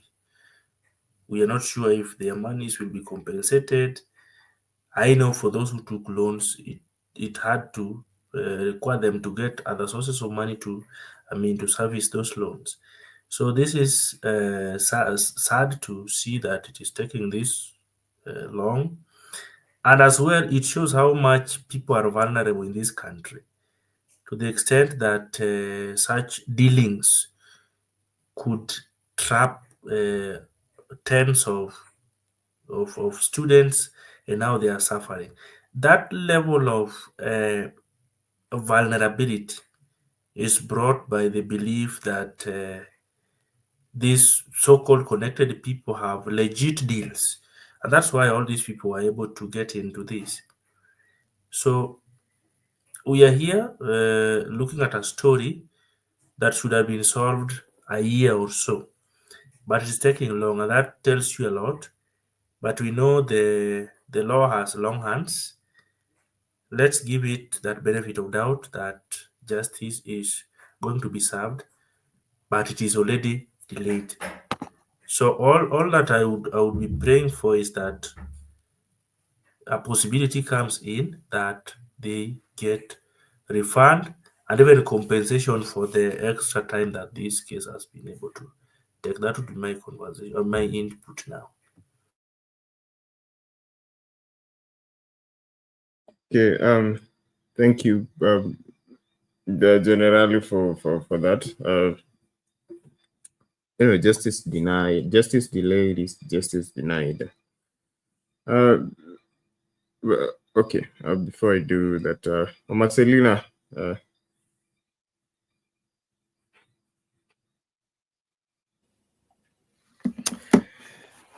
This thing, mambo ya kwenda nje ya Finland, ilikuwa Canada, ilikuwa Australia. A lot of children actually in Uasin Gishu, Nandi, a lot of families, young people have gone outside. That every family would like to see their children kwa sababu wameenda, wamesoma, wamerudi, wamefanya kazi, wame-improve the lives of parents ama so kila mtu akisikia kuna opportunity ama kuna chance, people even sell the land kwa sababu watoto wakifika huko after 3 months wameenda shule, wamepata kazi, wanarudi back to develop the family. So it is very wrong na ni ngumu sana kufight na the people like Mandago and the like, hiyo pesa ni mingi sana, pengine ilitumika kwa mali mingi. So the parents are really crying.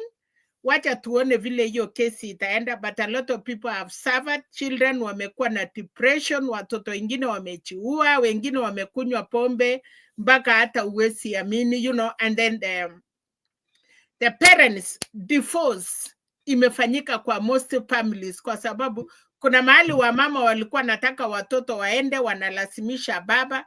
Kuna mahali baba alikuwa na uza shamba, anasema mtoto akienda kusettle atarudi like unaweza usa kila kitu mtoto yako aende, you can suffer only maybe 1 year ama siku kidogo, na mtoto akifaulu utakuwa umefaulu kulingana na vile watoto wengine wameenda. Unajua hii kitu ni kama kwa hiyo site watu wanaangalia na mtoto ya nani alienda, amefanya nini, wamefanya nini. So ilifanya watu wengi sana, hata hii mambo ya kwenda Dubai, kwenda wapi, Qatar, kwenda wapi, unakuta tena wamepepa watu wengi sana kwa sababu watu wanajua Kenya hakuna kazi. So wanaona heri mtoto akitoka wanakuja kufaidika. So it is really difficult. That thing, I hope kama watoto waendi warutishiwe pesa yao, because it is it is too bad. It is too bad. Na hiyo area, unajua huko ni area ya watu kukimbia. So kuna a lot of development. Kuna vijana wanakimbia, kuna wale sasa wameenda kwa hiyo nje nyingine. So competition is very high in those places. Every village wanataka kila mtu atoke. Thank you. Thank you, Mama Selina. Prabad, your thoughts on that story? It's a sad story. It just shows you how bad governance can affect, very innocent, very noble ideas, very good intentions. Because you see, first of all, if we had more opportunities in this country, you wouldn't have so many people wanting to leave the country. But because we lack these opportunities, parents don't see where they'll take their children, which jobs are there, which opportunities are there. So they want to take advantage of these opportunities that are out there. And for it to be, engineered by government forces, and then, sometimes people use agencies, dealers, and you're conned. But now this is the government itself.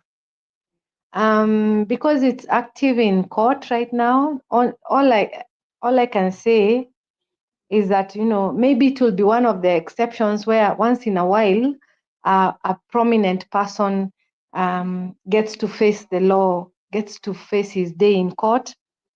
So justice needs to happen. And even when it does, just as others have already said, that, justice delayed is justice denied. You see those experiences of people who have faced depression, the social fabric is disintegrating because of some of these actions that were taken. You see, even if in the end you get compensated the money, what if your child is one of the people who already took their lives? What if your child is depressed and now you'll use the money to treat the child?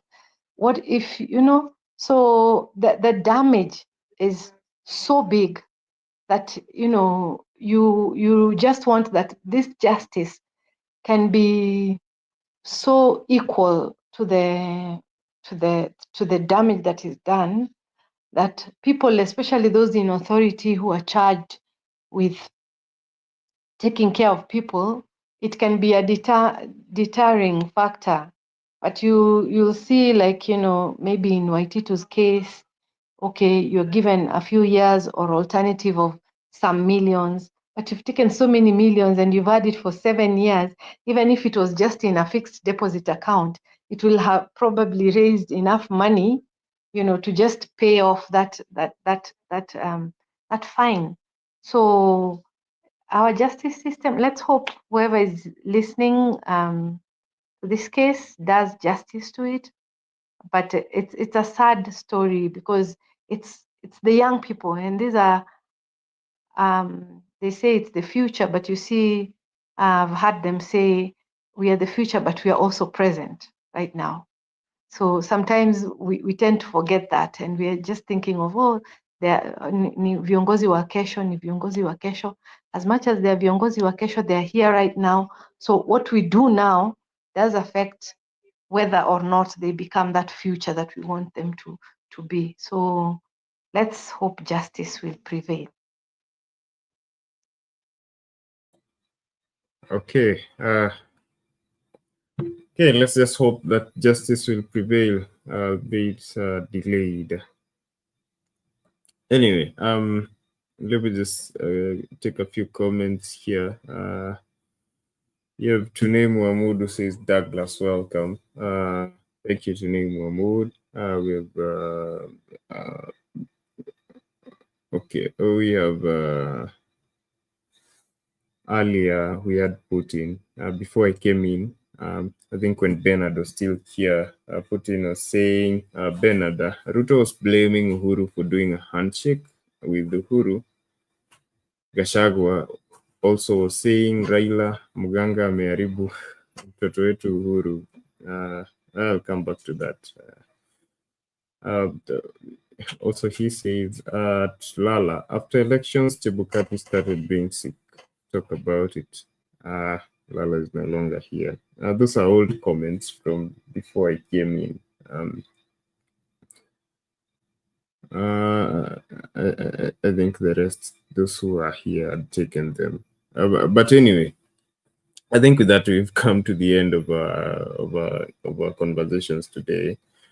But there's just one question that has been burdening my mind since we were last here. I think we were with Mama Selina and Fra, but Generali was not here on the day of the signing of the MOU. And I just seen someone who has mentioned it, saying Ruto was blaming Uhuru for doing a handshake with Uhuru. Gachagua also saying Raila Muganga ameharibu mtoto wetu Uhuru. And Ruto went all around the world saying that termed that government a mongrel. And I was just wondering, what is it that Raila brings to government? Why is it important that every government seeks him? I just want to hear a few opinions from you as we edge towards our closing. Why do governments have to seek him? Why is it so important that to be able to have that stability and to govern, you have to look for him? Why? Generally, let me start with you, Mr. Yes, thank you. I think part of the reason why Ruto, or you'd say governments, would want to associate with Raila for them to have quote unquote peace. Number one, that is an illegitimate government that would want credibility from Raila Odinga. If it were a legitimately elected government, they wouldn't want to associate with Raila. But this was illegitimate. Elections were stolen, but that was thrown under the bus, and now we look at everything that is happening. About Raila, about Gachagua saying that Raila remains as a constant that is good for all governments. You see, Gachagua looks at Kenyans and wants that when he's a friend to someone, he wants people to be friends with that same person. If that friend is his enemy, then all Kenyans should be an enemy to Gashagua's enemies. Before all this pact and before the election, Gachagua was at the forefront of telling us how Raila is a Mganga and he has destroyed their son, Uhuru Kenyatta, and that after spoiling their son, Uhuru Kenyatta, he took their money to projects in Kisumu. Such sentiments coming from a national leader, their money. So the people from the other side of the country do not pay taxes. And even if they pay, it belongs to a certain sect of the country, the mountain. He took our money. And now, he now tells us that Ruto lied to us and told us to say things. So everything he said was directed or was instructed to him by Ruto, and we are going to believe that, and we are now going to believe him again. So this kind of confusion does not make Ruto good and does not make Ruto bad in the context of Gachagua.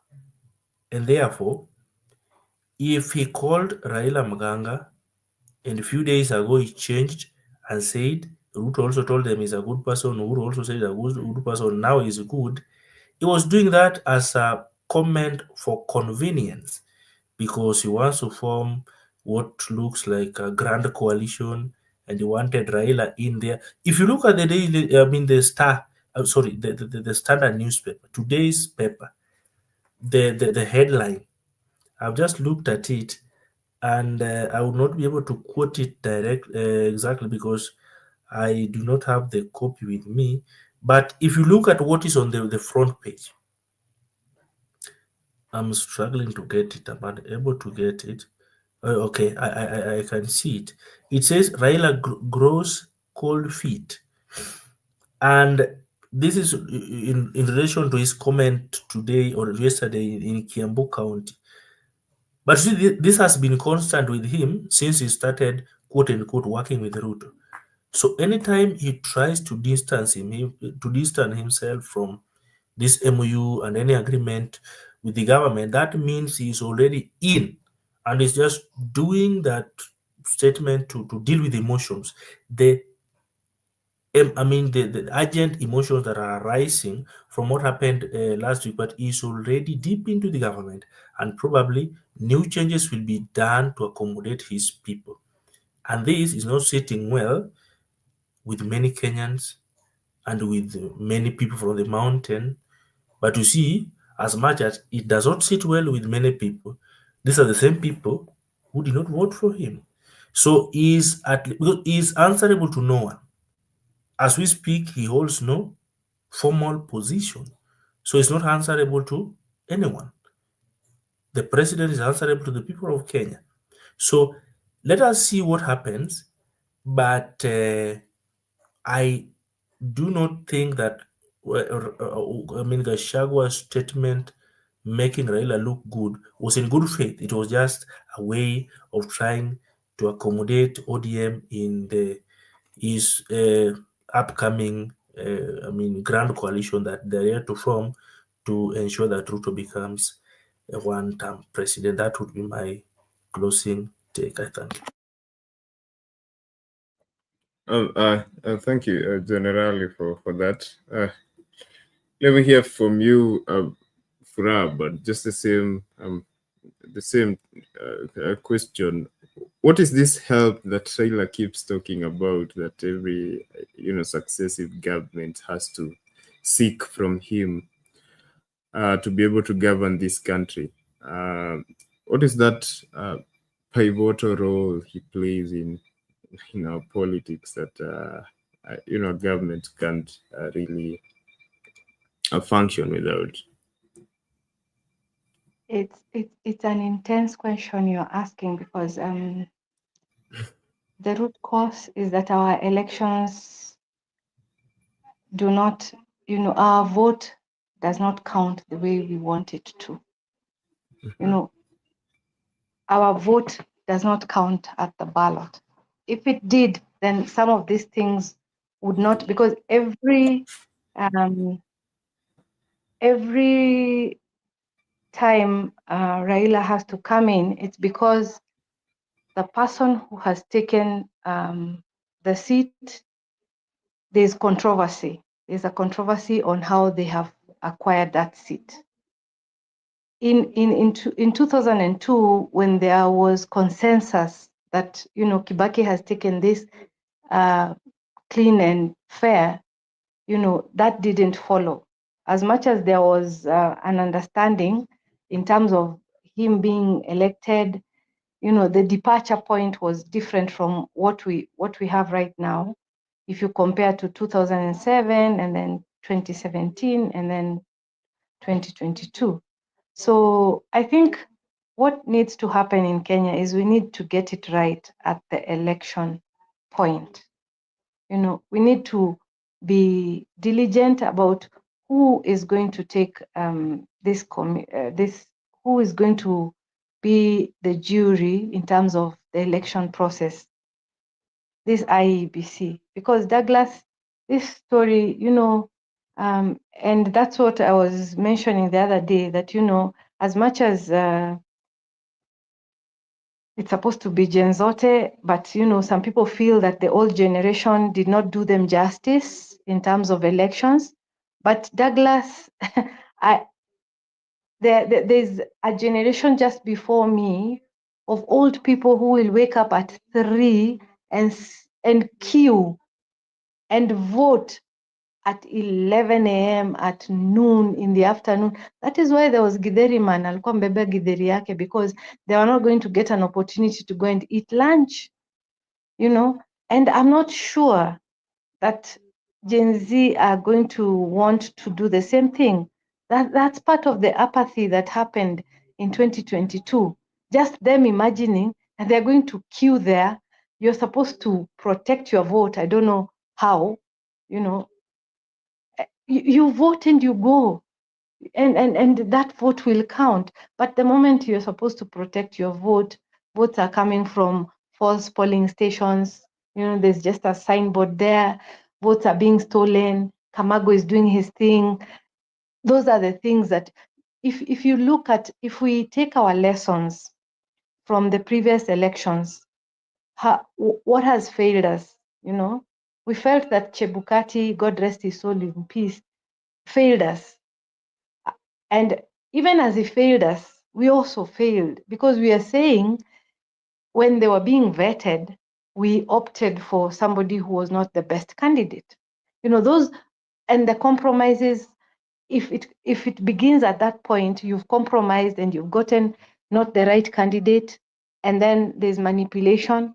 We are even asking ourselves, is it Chebukati who should go, or is it the secretariat that is compromised? We have people resigning, we had people dying, and we cannot sit back and think that these are not factors that we need to correct when we go into 2027. Why did Msando have to die? Why did Akombe Roslyn have to resign? And then even after that, the other 3 also resigned, so that Chebukati was left on his own with these two people who happened to have presided over botched elections. Because as much as 2017 people like to think that things went right, there was a nullification that says no election, and then there was a repeat election in which the one contender did not vie. So you see, the credibility of some of these wins is so, is so low. So that is why, if Raila or the contender says, I didn't get justice, this didn't go well with me, and for that reason, I want to swear myself as the president. And the next thing, we were boycotting Safaricom, we were boycotting Bidco, and all these things. And you're looking as a president, Uhuru is looking at this and saying, will this country work? Will it work? If this guy has influence, and already we were lining up at Airtel and boycotting Safaricom, you see? And we are boycotting products from companies that, mean a lot to this country. And you're looking and you're saying, okay, and he has already sworn himself. What next? And you're saying, as much as I am the president, in this hostile environment, am I going to achieve anything? And you're saying, in order for me to work, I need to, reach out and say, okay, I won, and I need you to just now work with me so that stop the chaos. And that's the handshake. That's how I understand the handshake. And then now there's this one where you've lost, but according to the courts, you've lost, but in the court of the public opinion, because you have all these followers who are thinking we didn't lose, this election was stolen, based on everything that happened. As much as the court says that was hot air, the reality was that we could see the figures, where they were reduced, where they were added. We could see, and then you said, all that. It happened, but it's not enough to overturn. But the difference is just 200,000 votes. So there's a sense in which, as Generali has said, the illegitimacy of this governance is what makes them need the help of the other side. If they had won legitimately, I don't think the struggle would be there. As much as you can face the opposition head on because you have your act together. The only other thing that I would add is that, if I was Ruto, I would get, the caliber of CSs and the people that he put in place, because it is one thing also to win or to purport to win. Katiba imekubali that aliwin, so we have to live with that. We have to accept and move on. But as the president, did he go out and do the right thing? If he had chosen people who are delivering, I am telling you, there would never have been need to reach out to his brother, as he calls him. There would not be need. If he had put the right people, apart from him, because you're just the CEO, if you have the right people working in all the categories, in all the cadres, in all the sectors, the CEO just needs to ensure that every sector is working. But if you put a CS of health who does not understand what is happening, anaulizwa, wala wanamuuliza waswali wanakaa ni kama wanafahamu kumliko. Aya, umetoa huyo, umeleta huyo mwingine. She's better than the other one, but still, they have no idea, because again, what I think is that the CSs, there's only one CS, Ruto.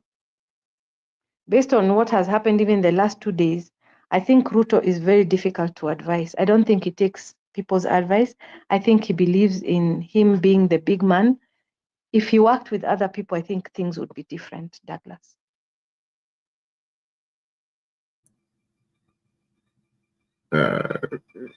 Okay. Thank you, Pura. That's an issue that most micromanagers will always have. Always find themselves undermining. The very people that they should team up with. But anyway, I'm going to post the same question to Mama Selina and Omolomolo, who's just joined us. But I'm going to take Mama Selina's take first before we listen to Omolomolo. So Mama Selina, I've heard from Generali and Fra, but I'm still seeking, over the course of the last, the past 4 presidency, we've had 4 different governments, but there's one constant factor that has remained. This Raila Odinga, he has maintained that they're not in a coalition with Ruto. Ruto sought his help to be able to govern this country. So just been wondering, what is this help? Because unlike 2022, where there was,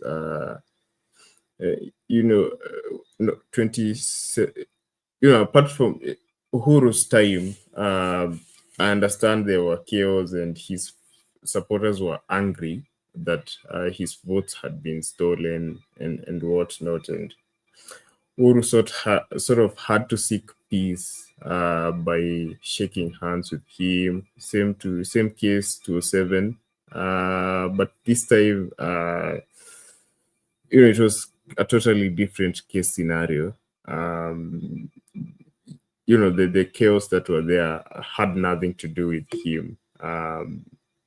It was just a different faction of people, rather Kenyans themselves, are pushing for change, and that shaked the country a little bit. So I was just wondering the kind of help that is this something?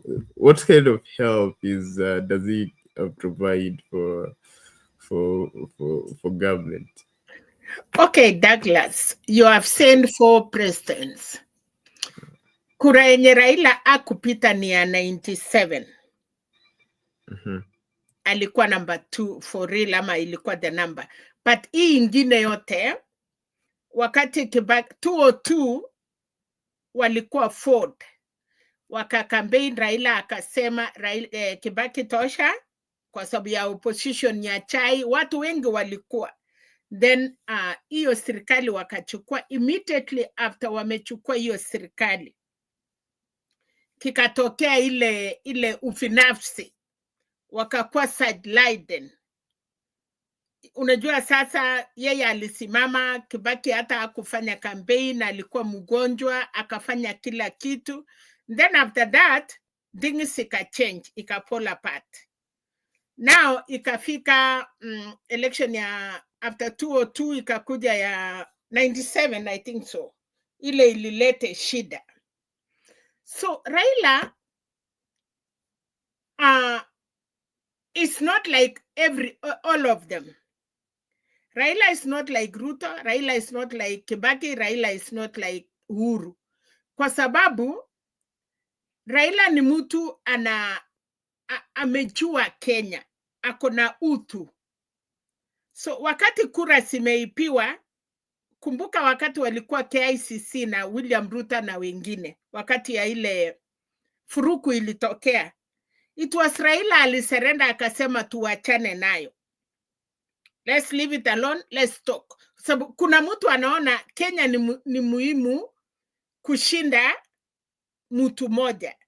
Na kuna mtu hapa anasema kama si mimi eri tumwake. Unajua kuna mtu anasema kama si mimi nitachukua eri tukufe ama tuharibu. Wakasoea Raila ya kwamba tukiipa kura ya huyu msee atakasirika, dakika ya mwisho anafanya nini? Anatulia. But shida ya hii watu yote, Raila ako na nusu ya serikali. 7 million votes ama 6 million votes. So inakuwa ni ngumu kwa president anakuja kufanya kazi because the country is divided by 2. Uwezi endelea, kuna sehemu wewe ni rais, yes, but you cannot visit some parts of the country. So inapiti wewe ni rais, hauna uwezo, hautambuliki. Na watu ya Raila wamekuwa na hiyo msimamo bila kuruti chini kwa miaka mingi sana. So kwa hiyo ikakuwa ni ngumu sana. Dauti, I will call you 1 minute. So kwa hiyo imekuwa ngumu sana. Ikakuja serikali ya Kibaki.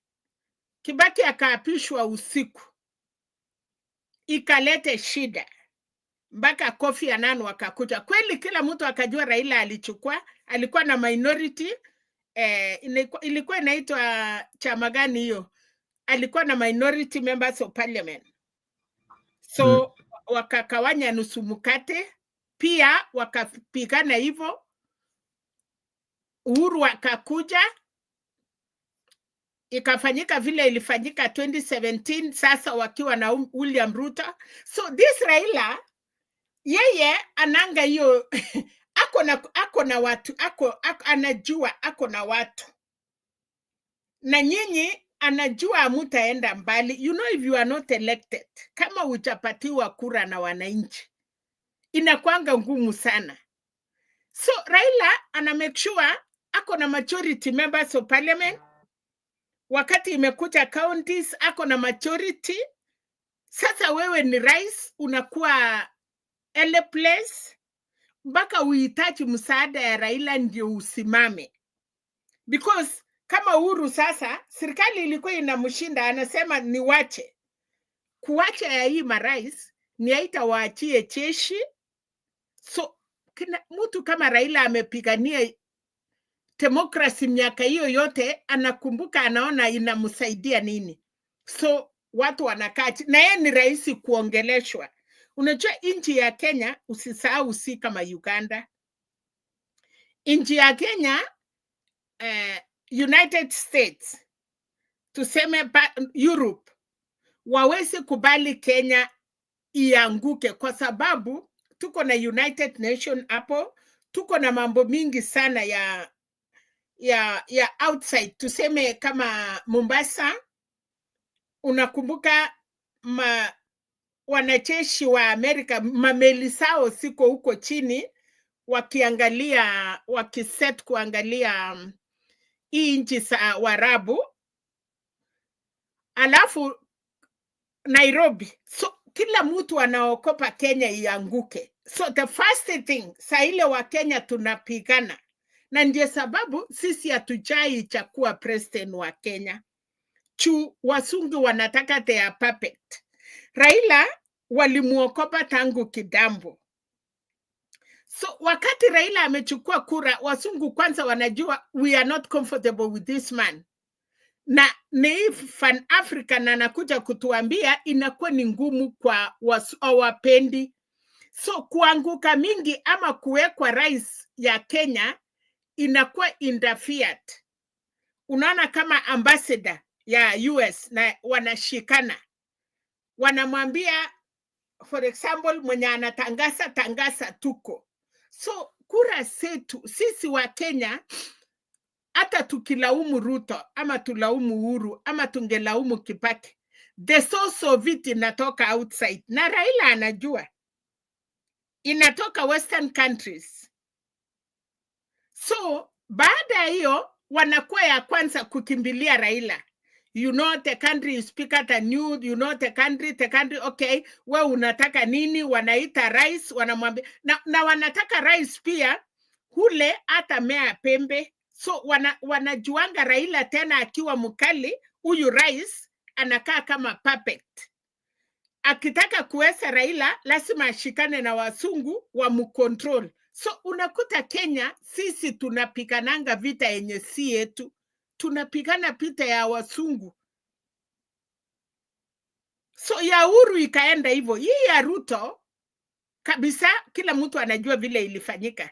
Hata ule Mickman ama mnaita nini, ule ambassador wa Amerika alisema she has never seen ati election ya Kenya ilikuwa most free and fair. Baada ya siku mbili vita iko, maneno iko. So sisi wa Kenya, hata kama tunaenda election ya maybe baba kwa sababu amekuwa msee labda hata simama, then it will be now Ruto and another puppet ya wasungu. Kama kutaonekana ule mtu anakuja ni mstrong, hawezi sikia vile hiyo wasungu wanataka, tutaenda kuwa the same, kwa sababu sisi tunajirule. Tumekataa kuongoza nchi yetu, tumekubali kulaliwa na wasungu. So hii problem haya, wakakuja wakashika Ruto. Sasa Bill Gates akakuja, bibi ya Joe Biden akakuja. mambo ya IMF ndio hiyo, pesa ndio hiyo, kwa sababu hiyo ni vitu. Wakati Uhuru alikataa na akaenda China, wanaokopa wanasema Raila alisoma is it Russia ama Germany, so wanasemanga kuna hii si munaita nini, kuna vile wanaonanga Raila he was not a friend of Westerns kama Americans. Raila was more of Russia and Germany. So they have never liked him. So sisi wa Kenya tumeingia kwa trap yenye sisi sasa hata saa hii huyo Ruto akushinda, lakini alipata serikali kuhusu Chebukati, Martha Koome wanaitwa. So if you don't build your country, unategemea foreign powers. Nao tunapigana kama wa Kenya. Pati mbaya ama pati msuri, Raila aseme okay, I don't want to run for president. Well, mtu yote atasimama, atasupport, ama wa Kenya mchakue mtu yenyu. And then the foreign entities patu wajue who will be. Unajua kabla utasimama wanataka kuona your policy. You see like Uganda, Museveni ametumika akidanganya wasungu, yeye ana control mambo ya Sudan, mambo ya Congo, mambo ya wapi, mambo ya Somali. So wasungu wakaamini Museveni na wakamuchunga kwa sababu it is their agent. Wanampatia silaha, wanapatia bunduki, awajali wa Afrika mukiwawa.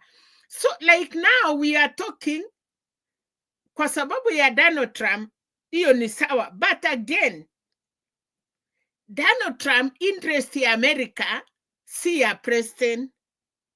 Kama kuna kitu inasemekana America first.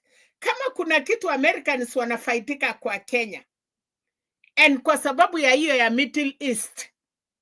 Wakati ya hiyo mambo ya Israel, Kenya, hiyo meli yetu, hiyo nini yetu ya Mombasa, wameweka. So tukiwanyima hiyo space, they are not able to control these people. So unakuta Kenya, nobody want Kenya kulose. Lakini hawataki sisi pia tuchakue mtu yetu. Wakati walipigana na Moi mpaka Moi akawarusha, hapo ndio tulipata shida. So Douglas, as Kenyans, as we want to have our own freedom, ingawa tunataka kuchakua watu yetu, tuwe na IPC ile mzuri, tuangalie mambo ya secretariat, and let these people leave us alone. Hakika utaona mambo ya Kenya imeenda vizuri sana. But our president wako proud kwa sababu wameshikiliwa. Wanajeshi wawezi fanya kitu, wawezi pendua hawa. So unakuta wamekontroliwa, sisi raia tu tunakonganishwa.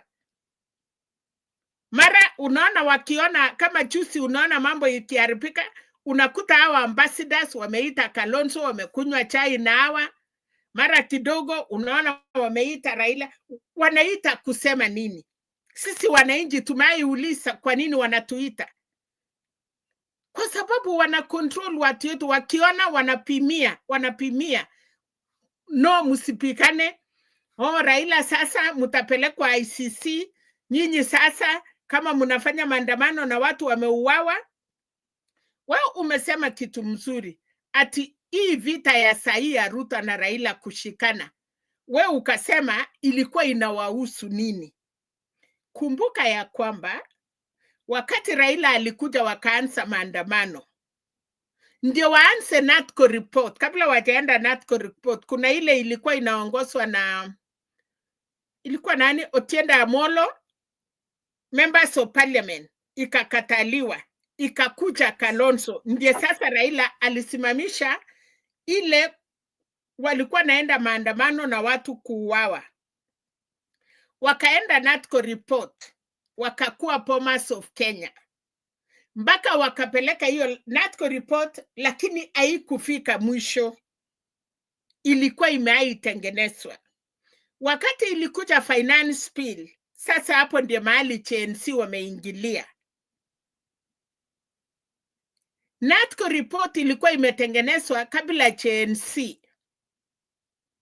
Lakini wakati CNC walitoka na batu NATCO report, Raila na hao wakukuwa wameelewana. But walikuwa wameitwa wote na hiyo foreign agencies ya kwamba wakuwe na maongeleo. They don't want to see kuona vita. Hii sasa story ya Raila kwenda sijui nini ikatokea pia. So wewe sahi vijana na Wakenya nusu wanaona okay, Raila kuingilia hii kuunda serikali na vita hii kukua yake, mumesahau ya kwamba after 2022 tulikuwa na maandamano. Raila kari yake ilipikwa risasi 11. Wakati Ruto alikuwa naendanga nje, Kachakwa alikuwa naamuka 5. Anaenda KICC kutuma watu waue watu. And you know that. Na watu waliuawa the last minute ile Raila aliwacha kabisa. Ni wakati watu walienda kuchapwa Kondele, Kisumu, wakatolewa kwa manyumba, wakauawa. Raila akasema wacha itoshe. Wacha tufanye ile wanataka, kwa sababu watu yake ndio walikuwa na kufa. So wakati mumeingia, ulipata kama usaa. Unaona, usaa ilikuwa imejaa. Lakini nyinyi ni ile mulitopoa hiyo usaa. Sasa wakati muliingia mambo ikaonekana wow. Na ikawa na mambo ingine yenye sasa wewe na mimi na mwingine hatuelewi. Hiyo ni layman's. Ikajulikana nyinyi pia wakati CNC mulikuwa na mambo yenyu, kulikuwa na group ingine pia walikuwa wamechipanga hapo. Wale walikuwa na uwezo. Nyinyi mulisema partyless, leaderless, amukutaka uongozi, amukutaka kupendua serikali ndiye mchukue. Mulikuwa na mambo yenyu mnataka mkitimisa hii na hii na hii. That was the CNC. Amukukua ati muende mupendue serikali. Kumbe katikati yenyu ama katikati ya CNC kuna group ilikuwa imechipanga ya kupendua, kutoa Ruto wachukue serikali. Ikajulikana. Wakati ilijulikana, watu wakasema wow, then what happened? Kumbe tunatoa huyu na kuna group imechipanga. Bas, mambo ikafika hapo, mambo ya CNC ikasimama, ikasemekana sasa tuongee. Sasa sahi vita yenyu mumefanya mara moja. Raila amefanya hiyo ya 2022 kwanza, walienda maandamano sijui karibu mara ngapi. So wakati sasa Raila ameongea, anasema ya CNC ndio wasea ilikuwa 26 na hata Ruto amesema walistuka. Na wakati walistuka waliitana, wakati angepeana, sasa hiyo ni wakati serikali labda ingekuwa unajua ni amri jeshi. So kama angepeana kwa ami, tungekuwa batu tunang'ang'ana ama kuna kitu. Lakini yangu tu ndio nimalize niwachie wengine ni kwamba usiseme wai Raila. Raila ako na watu. Raila watu milioni, hata sahi mukiongea munasema Raila ameisha. Watu ya Raila hata ile wachache uliwaona Kisii. Ikisema wacha Raila aruti hiyo stadium hautaamini. So kuna watu wamekufa na Raila kutokea 97 mpaka sasa. You cannot tell them go. You cannot tell them akisema right ni right, akisema left ni left. So any president anakuja Kenya wanakuwa wamekawanya serikali. How will you remove that person? Wewe umechaguliwa huko na kura milioni 7. Kuna mwenzako ako na kura milioni 6.5. How will you rule those people? Wewe president sasa uko na milioni 7 na una nusu ya Kenya hawakukupigia kura. How will you rule them? Mpaka mushare that government. Mpaka unyenyekee ndio upatiwe umalize miaka yako. Thank you. Thank you, Mama Selina, for that. Oh, Molo. Asante sana Douglas, namwona mama hapo nao panelist wengine. Douglas. Yes, Douglas, good morning. Good morning to you. Wewe ulikuja hapa one day then you disappeared. Huwa napitia sababu tuko na kazi nyingi sana tunafanya kwa ground. And I'm very happy that we are heading in the same direction. I mean, and in the right path ya ukombozi wa taifa. And I'm very happy that hope is not lost. Very soon, before hii mwezi ishe, I can say with a lot of conviction and authority kuwa Kenya itaona sasa sura mpya ya uongozi.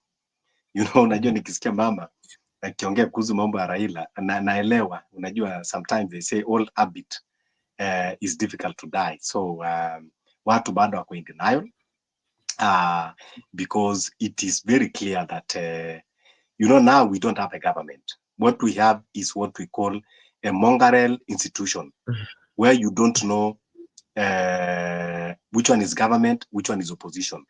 You don't know whether it is opposition in government or it is government in opposition. Leo unasikia Ruto akisema nimeleta watu tuweze kuunganisha taifa. Do we have constitution ya opposition ama tuko na minority? Mama, I think nimekuacha nafasi wakati wote unaongea, acha tu mimi niendelee.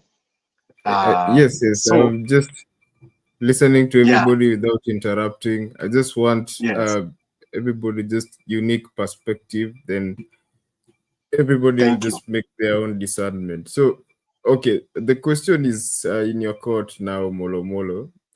What sort of contractor is Raila in the power and politics circles?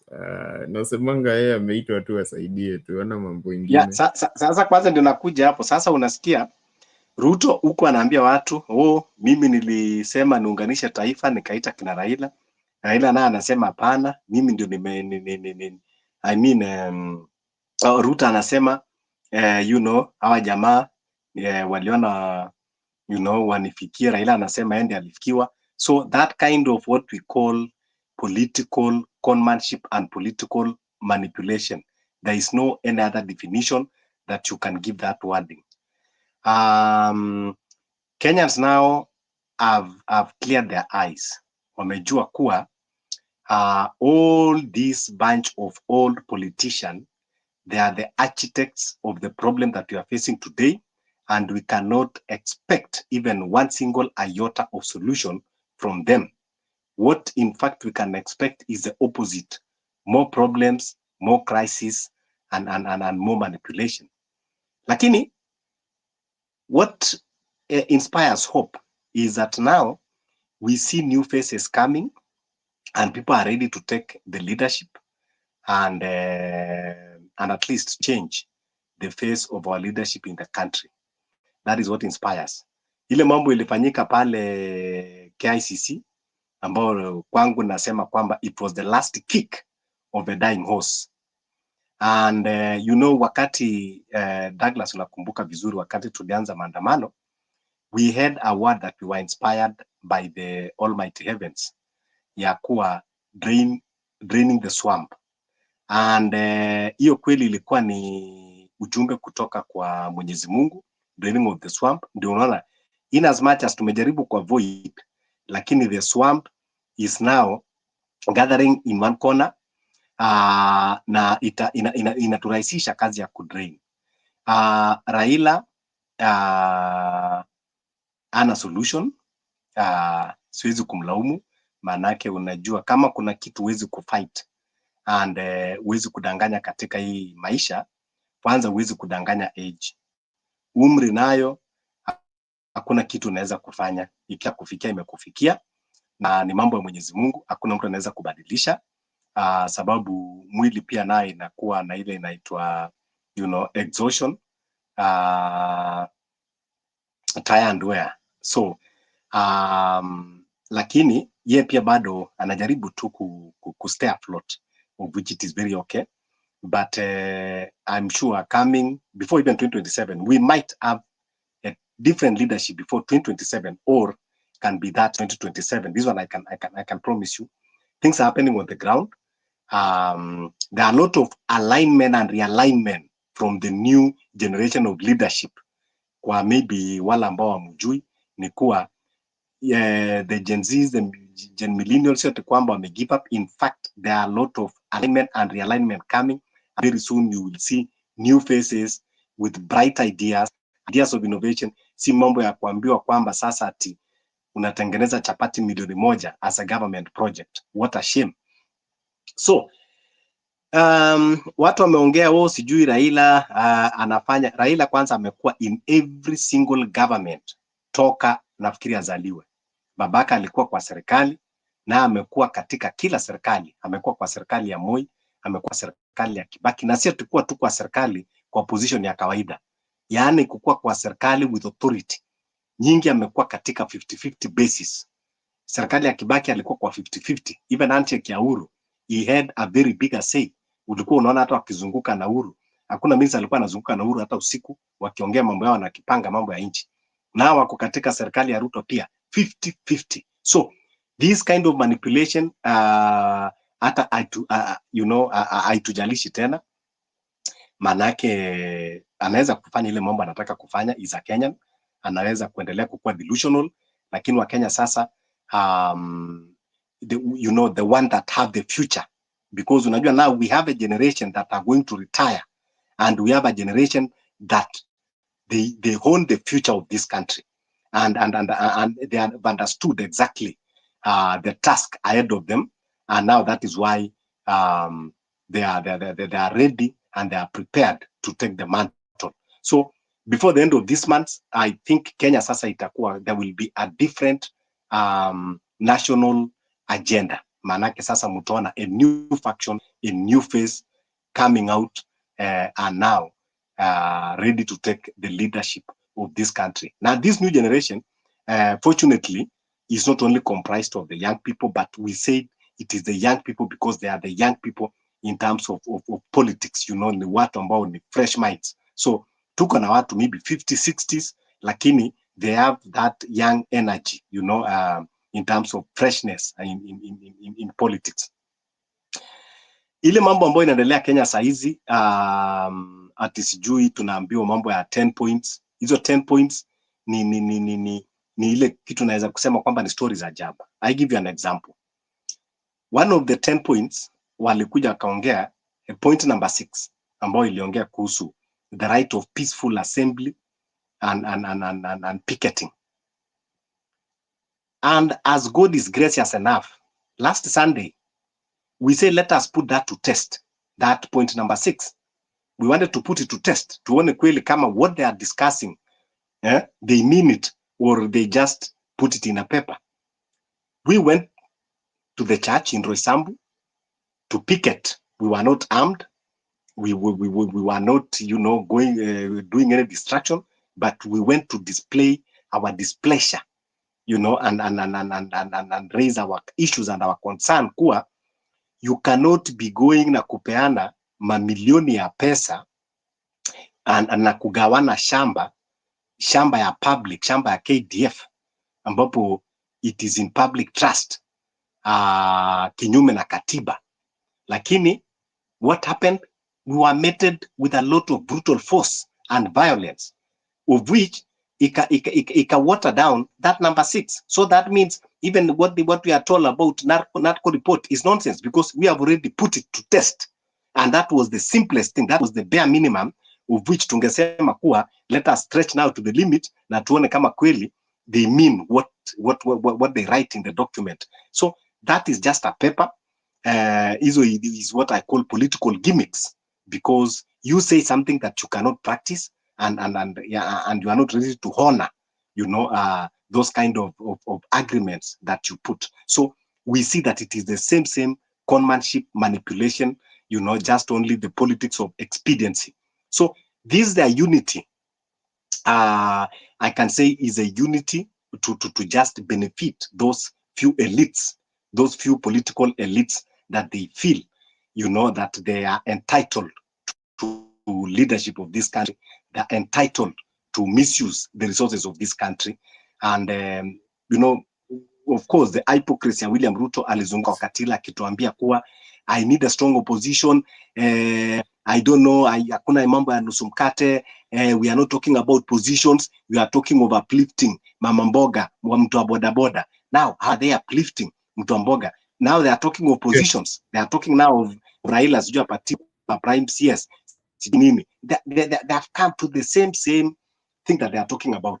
And lastly, nikimalizia, nimesikia mama akisema about the Western powers infiltration. Yes, we know that there have been Western powers infiltration, but you cannot disconnect Raila from being a puppet. Raila alisomea Germany, na Germany, they are the part of those Western powers. Na umeona kwamba akona very, close ties with Germany. And Germany equal among the European Union. One of the people that they are funding elections, hata saizi unaona wanaongea about IBC and all that, they have even higher, the loudest voice, is European Union. And Raila is very comfortable. He's not talking anything. So how do you disconnect Raila that, attacking mambo ya Western infiltration, and yet he himself ndio ako very much alive nayo. So ni kitu ambao iko na nikumalizia pia Mama Selina, ni kukuambia kuwa usifikirie kwamba ati Western powers or this imperialist watu wanatupenda sana kama wa Kenya. They don't care. It is only that bado hawajafika kiwango kwamba wako na interest sana. Sisi kukuwa na UN habitat hapa ama UN headquarter, it doesn't mean much to them. If Ukraine, they could not protect that much, and yet Ukraine ndio ilikuwa inawasupply na chakula zao na ngano, itakuja kuwa sisi Kenya tunawasupply nini sana? But that is a topic of another day. So kile kitu iko ni kuwa ningeomba wa Kenya wao wakubwa uwe mdogo, tafadhali, we cannot keep doing the same thing the same way and expect different results. Tokeni huko kwa sijui Raila, tokeni huko kwa Wamunyoro, tokeni huko kwa Kasongo. We need a new direction so that we can be able to redeem this country. Tuache kila wakati tunasema Raila sijui akisema left and left. No, Kenya saizi tunataka kupractice a true democracy. The true democracy, you don't depend on one single individual to give you direction. Atakwambia ruka ruka. No, now we have a generation that they have ability to reason, they have ability to judge, they have ability to make proper decision. And we need that space. We need that environment that can be able to give each and every Kenyan ability to grow. Whether you are in business, whether you are in education, whatever you are in innovation, you have ability to reason. Si mambo na kuwa unaambiwa ati ruka ruka. That is insult to the intelligence of this country. Asante sana. Thank you, Molo, for that submission. And okay, so I have Reverend Lala, who was having a technical glitch on his side, but now beipata. Okay, so earlier, I understand you were here earlier with Shadizo. Yes, I was here, Douglas, and I think I just couldn't wait to answer Umolo. Yeah, I've seen you in the comments. Clear, articulated very well why he thinks Mama Selena's, analysis is off course, and why they had a better idea, him and his group, better idea where Kenya is moving towards, and why he believes all these people should be thrown out and they take over. Well, first of all, a moment, Lala. Okay, yes. So as you respond to him, I would also want you just tie that together with your response to the question I had asked earlier. Raila says he's not in any sort of coalition; he's in business.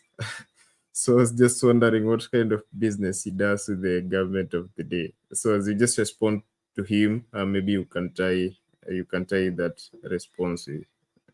Thank you for that. That helps me a lot, because that actually tries to help Omolo understand what Mama Selina is talking about. We have a country in danger, okay? It's not a very simplistic, solution where you come and this is it. And as I stated earlier, when you are in a war, there are two things that you can do. You can use the bombardment and knock down the enemy, or you can infiltrate the enemy, go to the other side, and try to work from within. In some ways, use spies, intelligence, and all that to use to be able to get into the other side. And it seems to me that Omolomolo idea seems to be not well informed with facts and experience and understanding of how these things are fought. His idea is that we have the answer, just trust us. Based on what? What have you done to trust you on? Because you're telling us of this group people that are ready to take over, throw all these people out, but there's no evidence-based, even your research, Omolomolo research-based, evidence, you need that much more now outcome for any experiment. So when you come with, you've got an idea, you've got intelligence and all that, no, it has to be based on something. That's why the wisdom is needed, the knowledge is needed, put it all together to deliver this nation. We need inside and outside to be able to work together. Baba, if I'm understanding him clearly, what Mama Sana is saying and what I think I'm hearing, what he's telling us is simply, I'm not with this Ruto. And it is you who put him there, okay? We have a government that is in place at the moment. And if we don't use wisdom, understanding, we will burn this nation, okay? So let us do it this way. And so he's coming from that perspective. Will that totally eradicate the problem? Maybe not. And Omolomolo Group and others are saying, we have the answer. So let us just come and knock all these people out, but then you are not sure who is sponsoring all these groups. Mama Selina stated clearly that there were other people who were behind even elements of GNCs, and it's coming out very, very clearly. So I don't even know if Omolomolo is sponsored by some of those foreigners or some rich Kenyans to come and talk to us. We don't know. That's why we need a lot of wisdom, understanding to be able to fight this battle. Mama Selina is not with Ruto. Is not supporting Ruto. I've never had her support Ruto. So in fact, she has been very consistent anti-Ruto. Okay. So to come and put her there as if she's already joined the other side, I think what we are trying to do here is to bring a country in a more sane way to a place where it can be delivered in the right direction. So we have, fighters on both sides. So we need to be able to figure out how to do this together. But this idea of bashing Raila, everything is bashing Raila. First of all, Omolomolo, you're losing my respect, because the way you guys are doing it, as if you don't even study history, don't even go back and look at where we are coming from. You think the new thing is what will deliver us. We need both sides. We need each other. But from your perspective, clear all these people, and that's the end of it. And that's not the way to win a war. I know exactly how to win a war. There's no way to win a war. A war has to be fought carefully, intelligently. You got to look at the inside. I believe Baba, we know him inside of himself. Ndani yake kabisa ile utu wake ni is a fighter. He's almost a rebel. That's how he has been. Spent many years in jail. Suffered. If you look at his history, he says if we don't have a history, I study sometimes war history, the way wars are fought, how they come from, how they develop the political side. You look at what people, what wanasherekea even in their countries, people who stood for something. So you want to tell me that to you, Baba is just this trash guy to be kicked out? I'm hearing people talk about. I think that's the mistake that people are making. Let me not go on. Back to you, Douglas. Okay, allow me Lala, to. before you go, just a moment, Omolo. No, Omolo. 1 I minute. just a moment, order. I know Najua emotions are running high, but okay, I just have a question for Lala. Then I'll bring both of you back because I feel like both of you have some right of reply. But before he just turns off his mic, I wanted to ask him. Okay, just wanted to repeat a question Omolo had posed. Don't you think, Lala?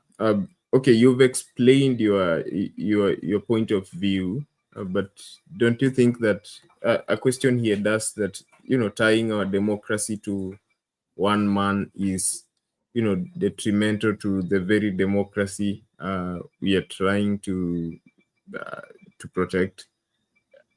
Actually, that is true. That's very, very true. But look at Baba. Baba is not just one man. Baba is a conscience. It's our manhood as men fighting from colonial time to. It's one we can look back to. Every country has somebody they can look up to. Mandela is down there. Yugoslavia, they have their own person. America's Washington. Baba seemed to be that person calling that mentorship for all of us. So Baba is not. I'm glad he's trying to work with everybody. So Baba should be actually one person whom we can all look to. But I don't think he controls how we should think or not think. I may not agree with some of the things that is raising right now, but I cannot go and demonizing him. That is a con man. That's where I have a problem. I agree with the Amolo. We should not be tied to one person, but Baba has never been that one. You can disagree with him. That's why he helped us develop what we have now, a devolved government system. We can talk the way we are talking because of Baba. If you're a good historian, a student, then you won't talk the way you are talking. Okay. Okay. Thank you, Lala. I want to give Mama Selina and Omolomolo to respond to that conundrum that we've been facing there. So 3 minutes to each one of you. Then we move on. Since we still have Furaha and Generali. So Furaha, I can see your mic is on, but just hold it a moment. I just want to clear.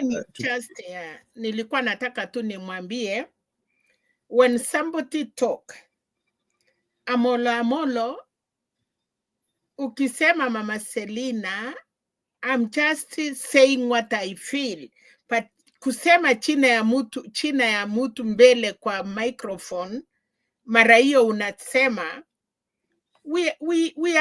tunasema maoni vile wewe unasema CNC munasema, and mimi nimepeana historia. Nimesema Raila tangu aanze siasa ako na watu wanamusikiza, na uwezi kuja kulazimisha hiyo watu kwa nguvu. Ni watu wenyewe, ni Raila mwenyewe direction anapeana. Ya mwisho, Omolo, kukucha kwa kifua, umesema tunangojea next week ama tunangojea hii mwezi, maybe next month ama 2027. Amolo, you are not talking to Mama Selina vile tunaongea hapa. There is a government. Kuna mtu ako na uwezo, mulimpatia uwezo. Hata sisi hatukumchagua Ruto. I've been accused in this platform ya kwamba Mama Selina anatetea Ruto ni kama ameenda. Yes, my name inashikana na hiyo ya Ruto, but mimi kama mimi niko na freedom kufikiria vile Wakenya wanafikiria. Niko na freedom kusupport Ruto, niko na freedom kusupport Raila, na hakuna group ingine na support sahi kwa sababu sijaona. We are now talking of Raila and Ruto,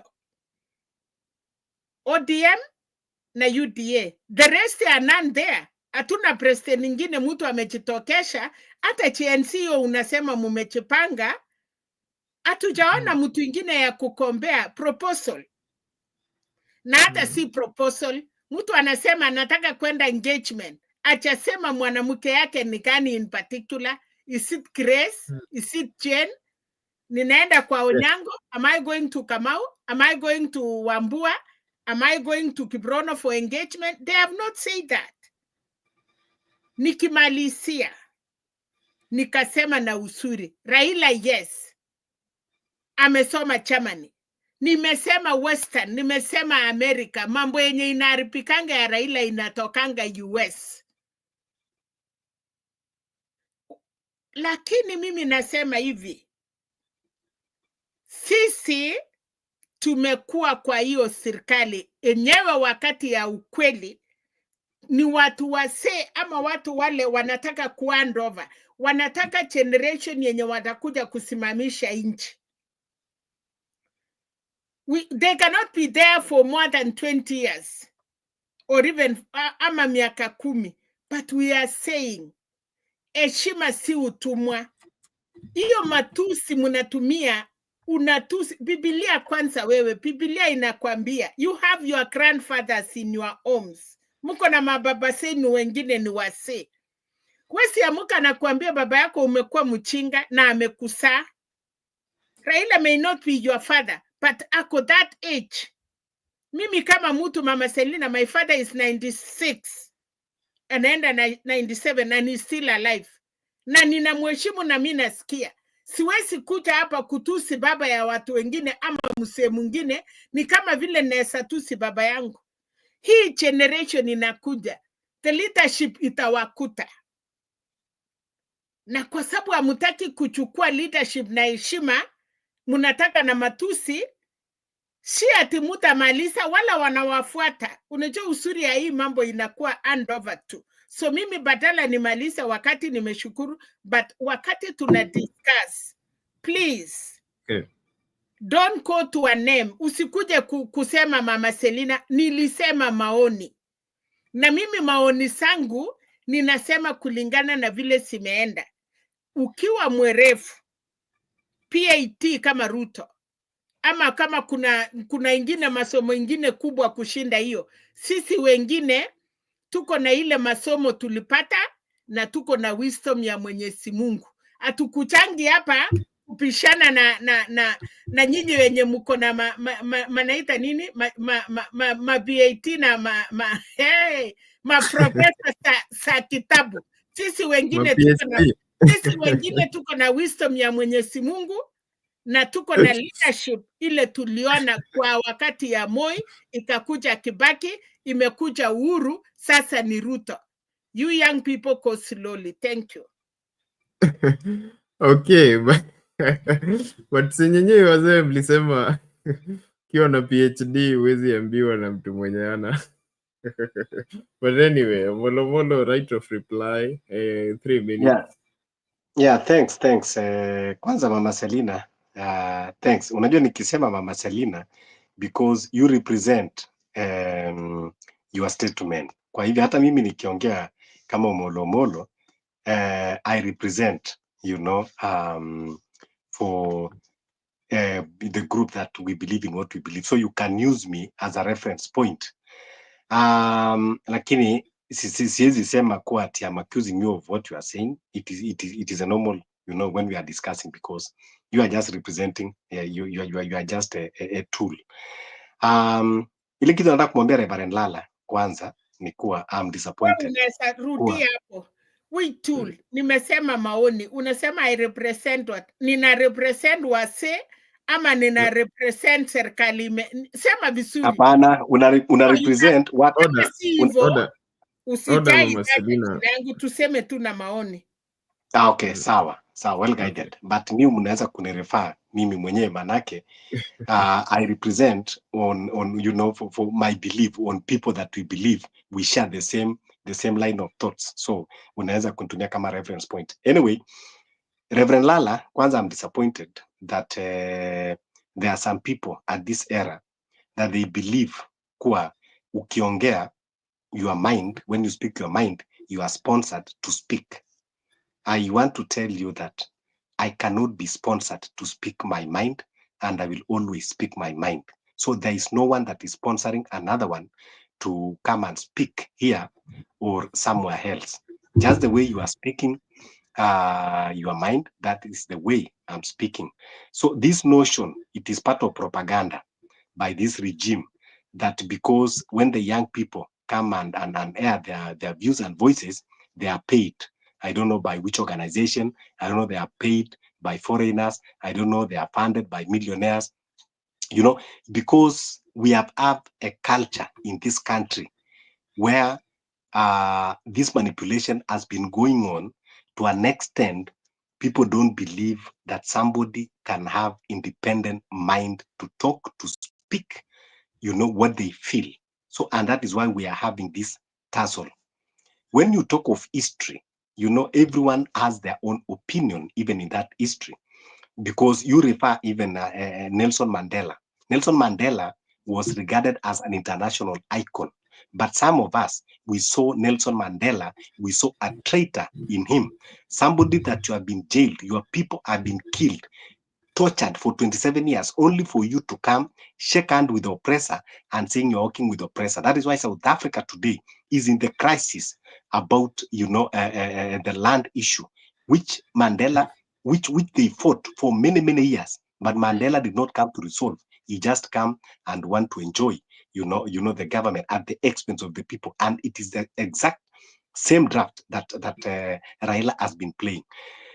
Kwa Mama Selina kusema kuwa tunaheshimu wazee, ni muhimu kuwa na heshima katika society, na kusema kwamba kuwa na heshima ni heshima katika kila generation, sio tu kuwa ni wazee peke yake. Even my fellow youth or you know, my fellow citizen, we have, lazima tuheshimiane, na ile heshima iweze kudumu most of the time. Kwanza naanza mimi mwenyewe kwanza kujiheshimu. Nikianza kujiheshimu alafu na mwingine ajiheshimu na mwingine ajiheshimu, hiyo heshima inakuwa equal. Because heshima si kitu ya kulazimisha, kitu ya kwanza. Na haimaanishi kwamba mzee wakati umekosea watu hauwezi kuambiwa sababu unaheshimiwa. If Raila kweli angeanza kwa kujiheshimu na hao wazee wengine akina Mudavadi, akina Wamunyora, akina nani, wangeanza kujiheshimu, wangekuwa katika space ambao tungeweza kuheshimu. Wangekuwa wamekaa kando, at least wakapeana mantle. Wamepeleka this country for the past 60 years, na tuendelee kila wakati ni shida, tukirudi kwa shida, tukirudi kwa shida. So instead of them imposing themselves, kama wanataka heshima, wangekaa kama wazee wa heshima, wakawacha nafasi kwa watu ambao wanaweza kuendesha, alafu wakakaa tu pale wakaheshimiwa kama wazee, opinion leaders, wanatoa tu, you know, their experiences and advices. But since bado wanang'ang'ania na tunaona kwamba they are selfish, that is, hiyo ndio wamejikosea heshima, and it is their choice kujikosea heshima. So sio tukua ati wamekosewa tu heshima hivyo. Kuna wazee wengi sana age yake na wako tu nyumbani na wanaheshimika, hata wakienda kwa marusi, wakienda wapi, they are treated with dignity, nobody is painting bad on their name.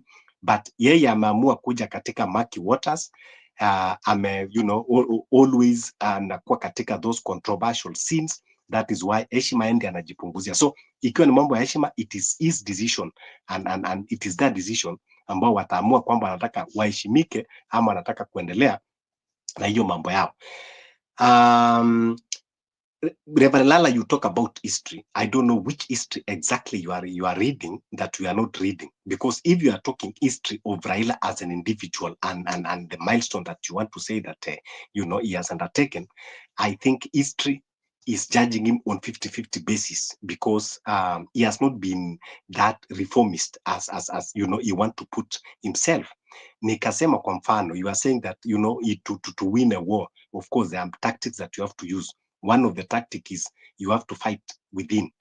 He has attempt those tactics in previous wars and it has never succeeded. Aliingia kwa serikali ya Uhuru ndani, akasema anataka kubadilisha ndani. But what happened? He did not even win election. Na kaendelea tu kuja hata kufanya sisi tumwage damu, you know, akisema kwamba ameibiwa. So that is why I'm saying, if umefungua biashara na umefanya mwaka wa kwanza, umefika miaka 5 na hiyo biashara yako haikupatii profit, why should you continue? Close that business and look for another alternative business to do that will give you profit. Sasa yeye amekuwa 2007 kwa serikali ndani 50-50. What happened in 2012? akakosa kubadilisha anything. Akakuja akaingia tena 2017, what happened? Akakosa tena kubadilisha anything. Aliingia 1997 kwa serikali ya Moi, what happened in 2002? Hakukuwa na option, ikabidi kuja unge Mwai Kibaki. So something is wrong. And kama hawezi kuwa kila wakati anadanganya Wakenya akisema ati mimi naenda ndani kuwabadilishia, because this is not the first attempt. And for us, Molo. yes. I need to go, but let me just Douglas. stop you. Number Okay, one, we have a this moment. time together. We are talking because of Raila. Okay, we have devolved government because of Raila. The space that we are sharing because of Raila. That's what a con man, my brother. Okay. Yes. Yeah.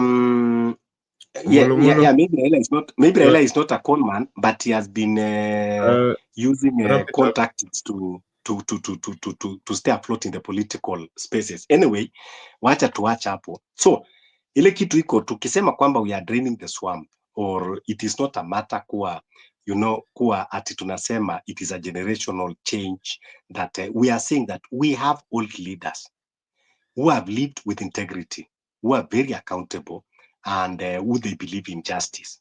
Those are the people that we are saying that we need their advices, we need to join with the rest of the Kenyans. But where we are having problem about the swamp issue are these politicians that they keep on recycling themselves na kutudanganya. Tunatumia 6 billion kwenda kwa uchaguzi.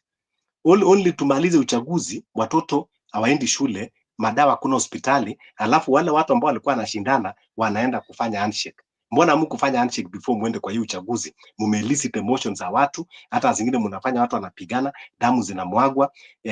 Hizo pesa 6 billion ingekuwa imefanya kazi kubwa, ingekuwa imejenga madarasa nyingi, only for you to go. So when you have leaders that they don't have principles, they keep on shifting the goals always. Those are not leaders. So we are tired with them. And that is why tukisema kwamba we are draining the swamp, we need to drain the politician and have leaders. Thank you, Molo. Fura, nimeona you have something burning. Yeah. I'll allow you to just pass it. Yes, When you're done, we'll have yes, Generali. Then... Okay, Molo. I don't know if he was here when the clips that were played by Shadizo as we began this session, today's talks, because he's making one statement. We have people of credibility also who made statements regarding that same person that he's talking about. We had Kiraitu Murungi, Orengo, Koigi Wamwere, and all. Yes. Orengo. Okay. And before you go on, just let me execute. You were silent when Molomolo was executing. Maybe because we agree with his points. Let me just execute. When I'm done, then you can chip in. Don't stop me. You didn't stop Molomolo when he executed for a while. Yes. Let me just execute, and then if you disagree, just take a note, and then you can come back and say, just raising a point. Raise it after I have finished, because now you're distorting my thought, and I want to respond to something that was raised long back, because Omolo raised it quite a while before. So if you cut me short, I'm not going to be able to execute, and yet he executed for a while. Yes, and then now it's like a right of reply or a response to what he has raised. So let me raise it to him, and then if you have an input, just carry on, please.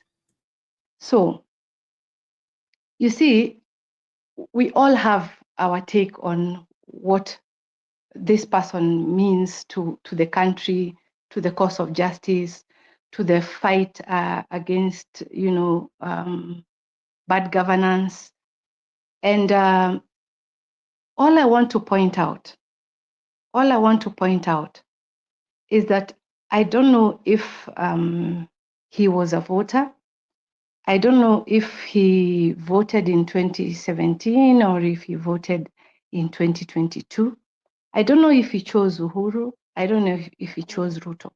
Because you see, what he is executing, the argument that he is raising is about, vilifying people who have gone before us. Douglas, I have said before that if you take a bullet for me, let's say you don't die, but that bullet was supposed to hit me and it hit you. If at a later point, you can't do the same, it will not take away from the first time that you took a bullet for me. That is something that we need to carry home. That, things change. Sometimes when they change, they remain the same. But the lots that are so angry, a majority of the people who are so angry are the same people. The people they are vilifying right now, our generation and past, said this person will not make a good president. Did they listen? No. They went ahead and said, oh no, this is a good person. We are going with the younger generation. In fact, when they were choosing Uhuru Ruto, it was the digital team. We didn't see much in those years. Now they're saying even when Raila came, nothing happened. But Uhuru was able to execute some of his policies in the last 5 years. Even if it cost Raila his seat, that he worked with Uhuru, but he did work with him, and there were some positives that came out of that. You see, the problem is, even when we want to make corrections, don't rubbish everything. It's not, we are not coming from everything that was ever done by Raila and his alks and the people who came before him.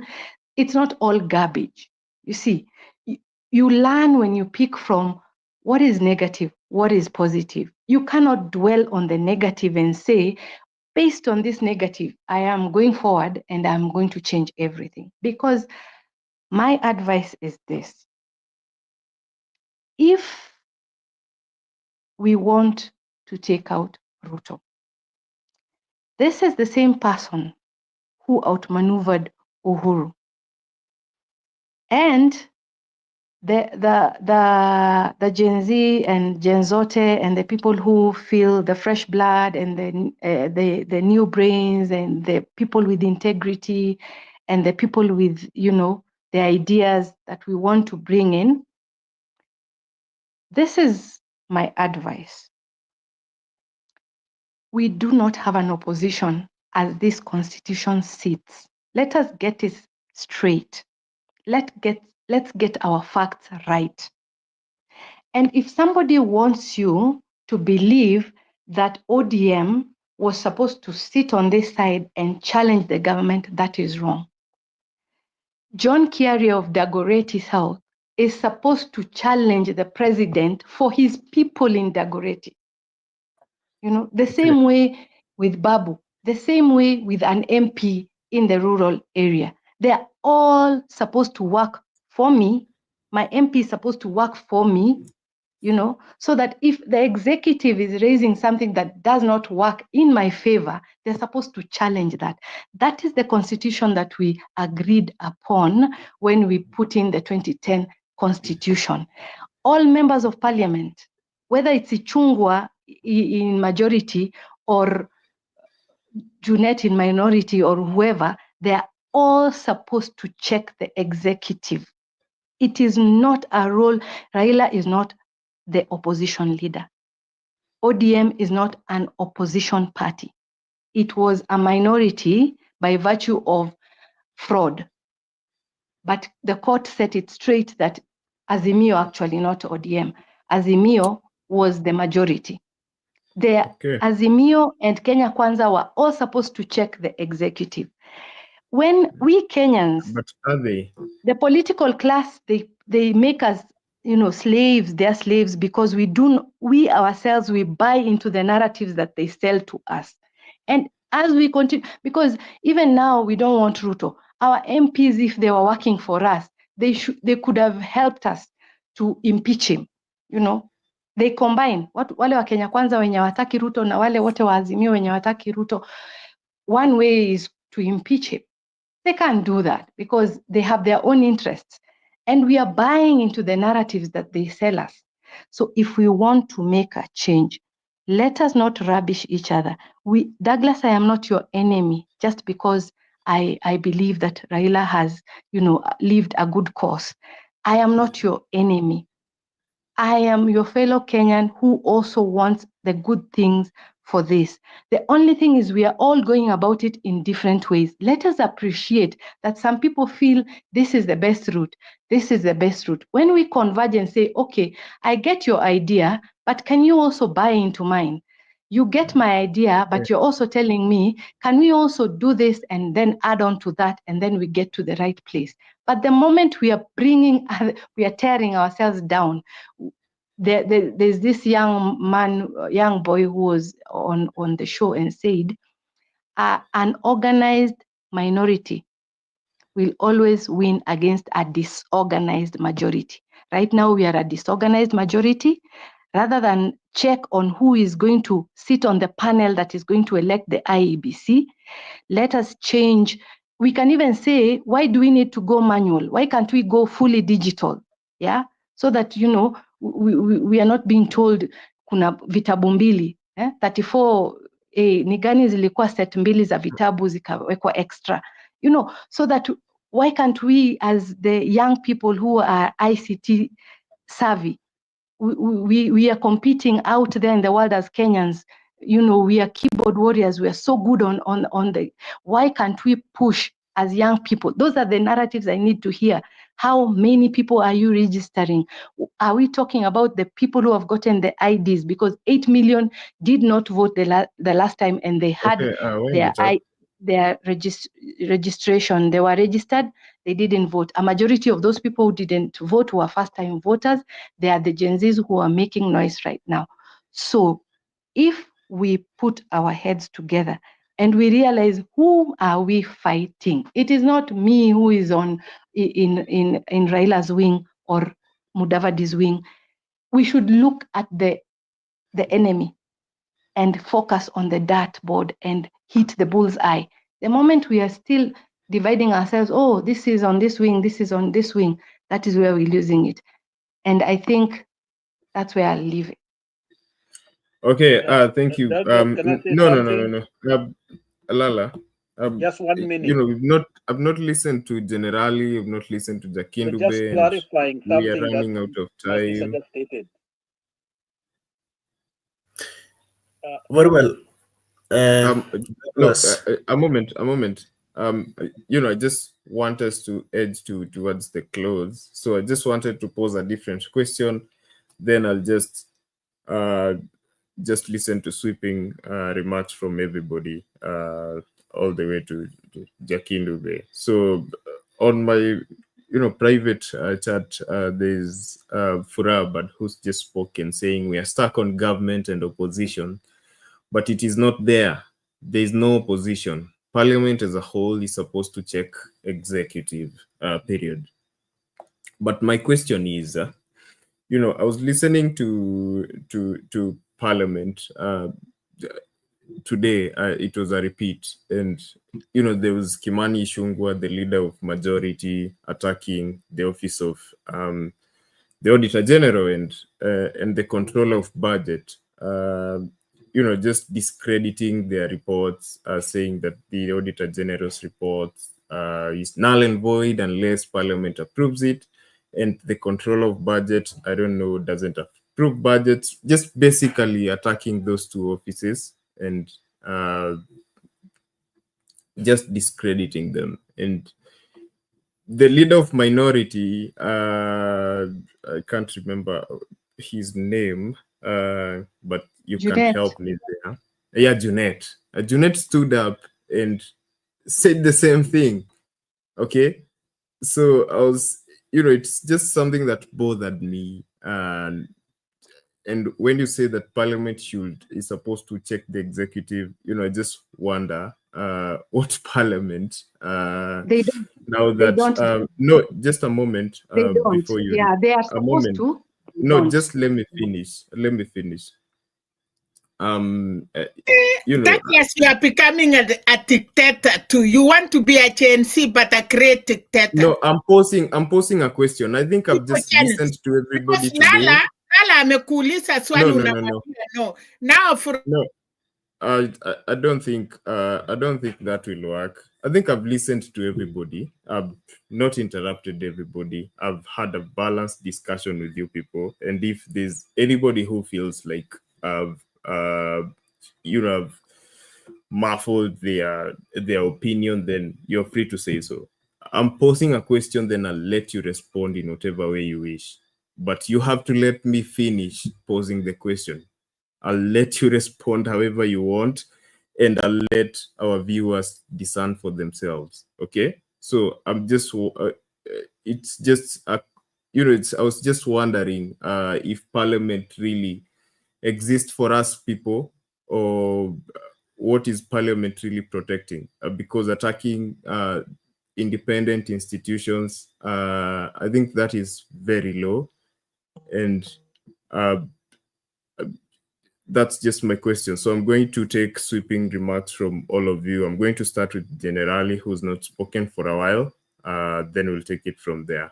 So over to you, Generali. Thank you, Douglas. Although I would have wanted to contribute on the matter of the Gen Z, but allow me to take the shortest time. Just tie everything you have together. Yeah, I would integrate the two and taking the very shortest time. Now, talking about what happens in Parliament, majorly this is what we looked for, because after the election, the issue was taken to court, and the contention about whether Ruto won or not. And you can remember the exact descriptions of the then, the CJ, this, hot air and all sorts of things. So if now it turns that the National Assembly is discrediting the court, is discrediting the controller of budget, and all the other agencies that are claimed to be independent, this is their own doing, because the courts made it look like Kenyans are on their own, and now they are suffering from the same government they created. So that is not so good for me and for any Kenyan. But this is this was created partly by us. The control of budget, if you looked at what Junet said, is that many of the governors have reports that for a budget to be approved, you have to part ways with some amount. I don't know whether you got to that point. You have to bribe officers in there so that your allocations are approved. So these are things, because that office reports to the National Assembly. That is how it is. It reports to the National Assembly. So the Assembly has the ability to make comments however they want. But the question is, are these claims true?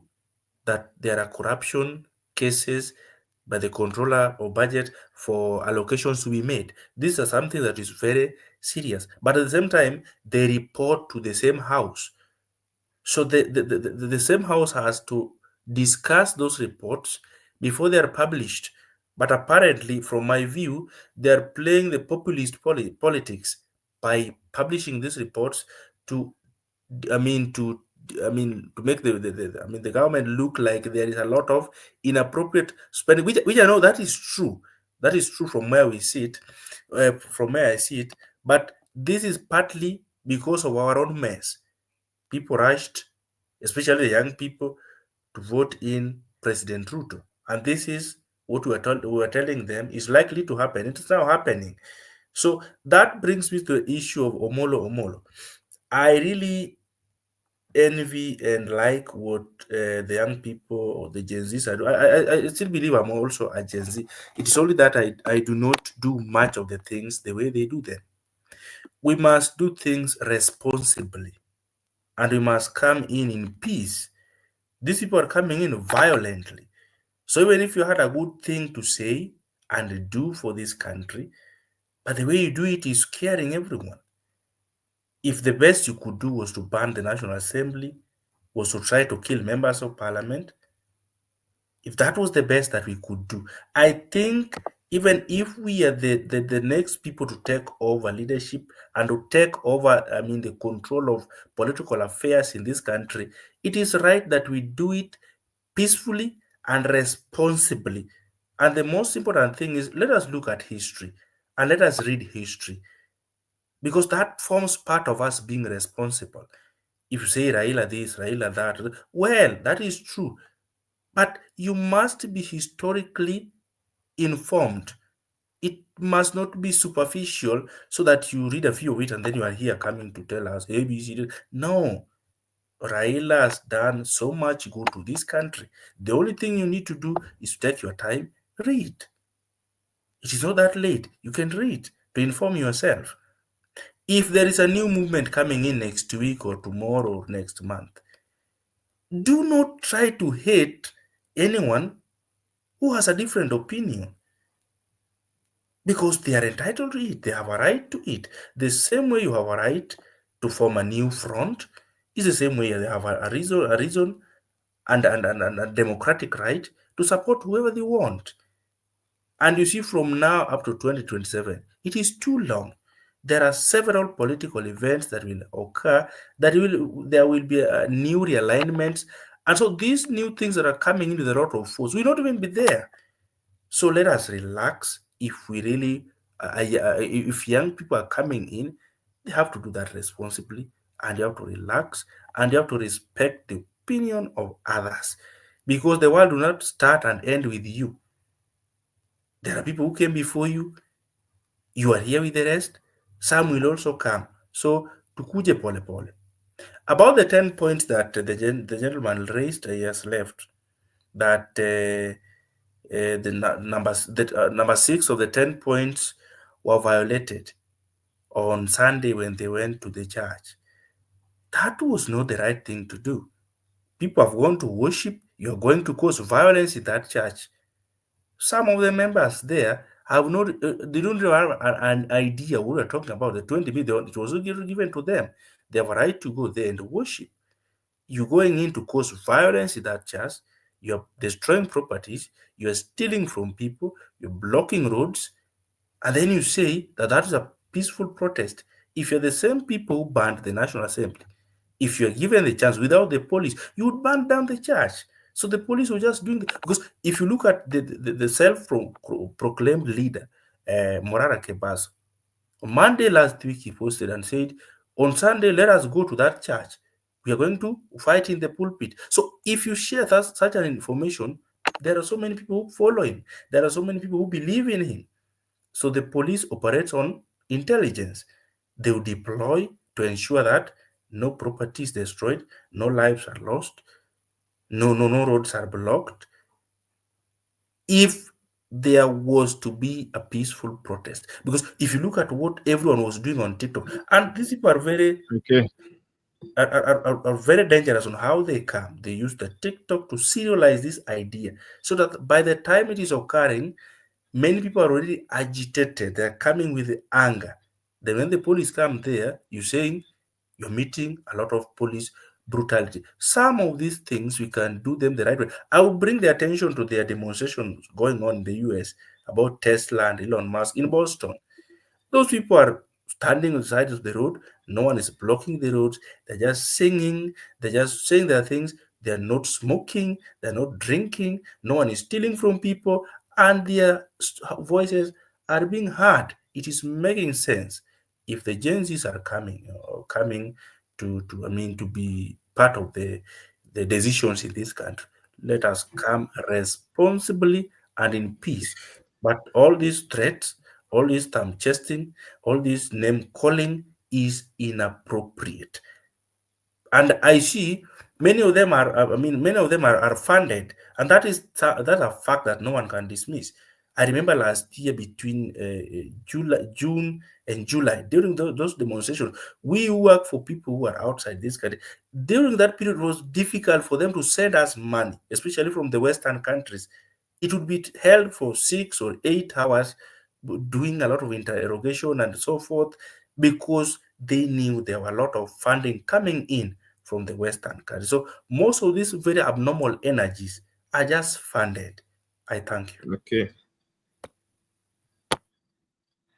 Okay, thank you, Generali, for that. Jakindube, we've not heard from Jakindube since he entered the studio. Jakindube. Asante sana na wasalimia wote. Hali vipi? Kwamba salama na wasalimia mjambo. Mimi kidogo nimekuwa na homa kidogo, lakini ninapata nafuu. Sasa mimi kitu ninachotaka kusema ni kwamba nimesikia ndio Molo siku ile tulizungumza akatoka kabla sijazungumza, lakini nimesikia sana hii jina la mtu Raila. Sasa mimi nashindwa kwamba saa nyingine watu hawafuati, ingawaji anasema tuangalie history, lakini saa nyingine watu hawafuati events zile zinafanyika. Hizi cooperation zote Raila amekuwa nazo, si yeye anaenda kutafuta hao watu, ni yeye huwa anatafutwa. Wakati wa Moi ukiangalia hata kwa hii kuna yule jamaa aliandika walienda kumtafuta.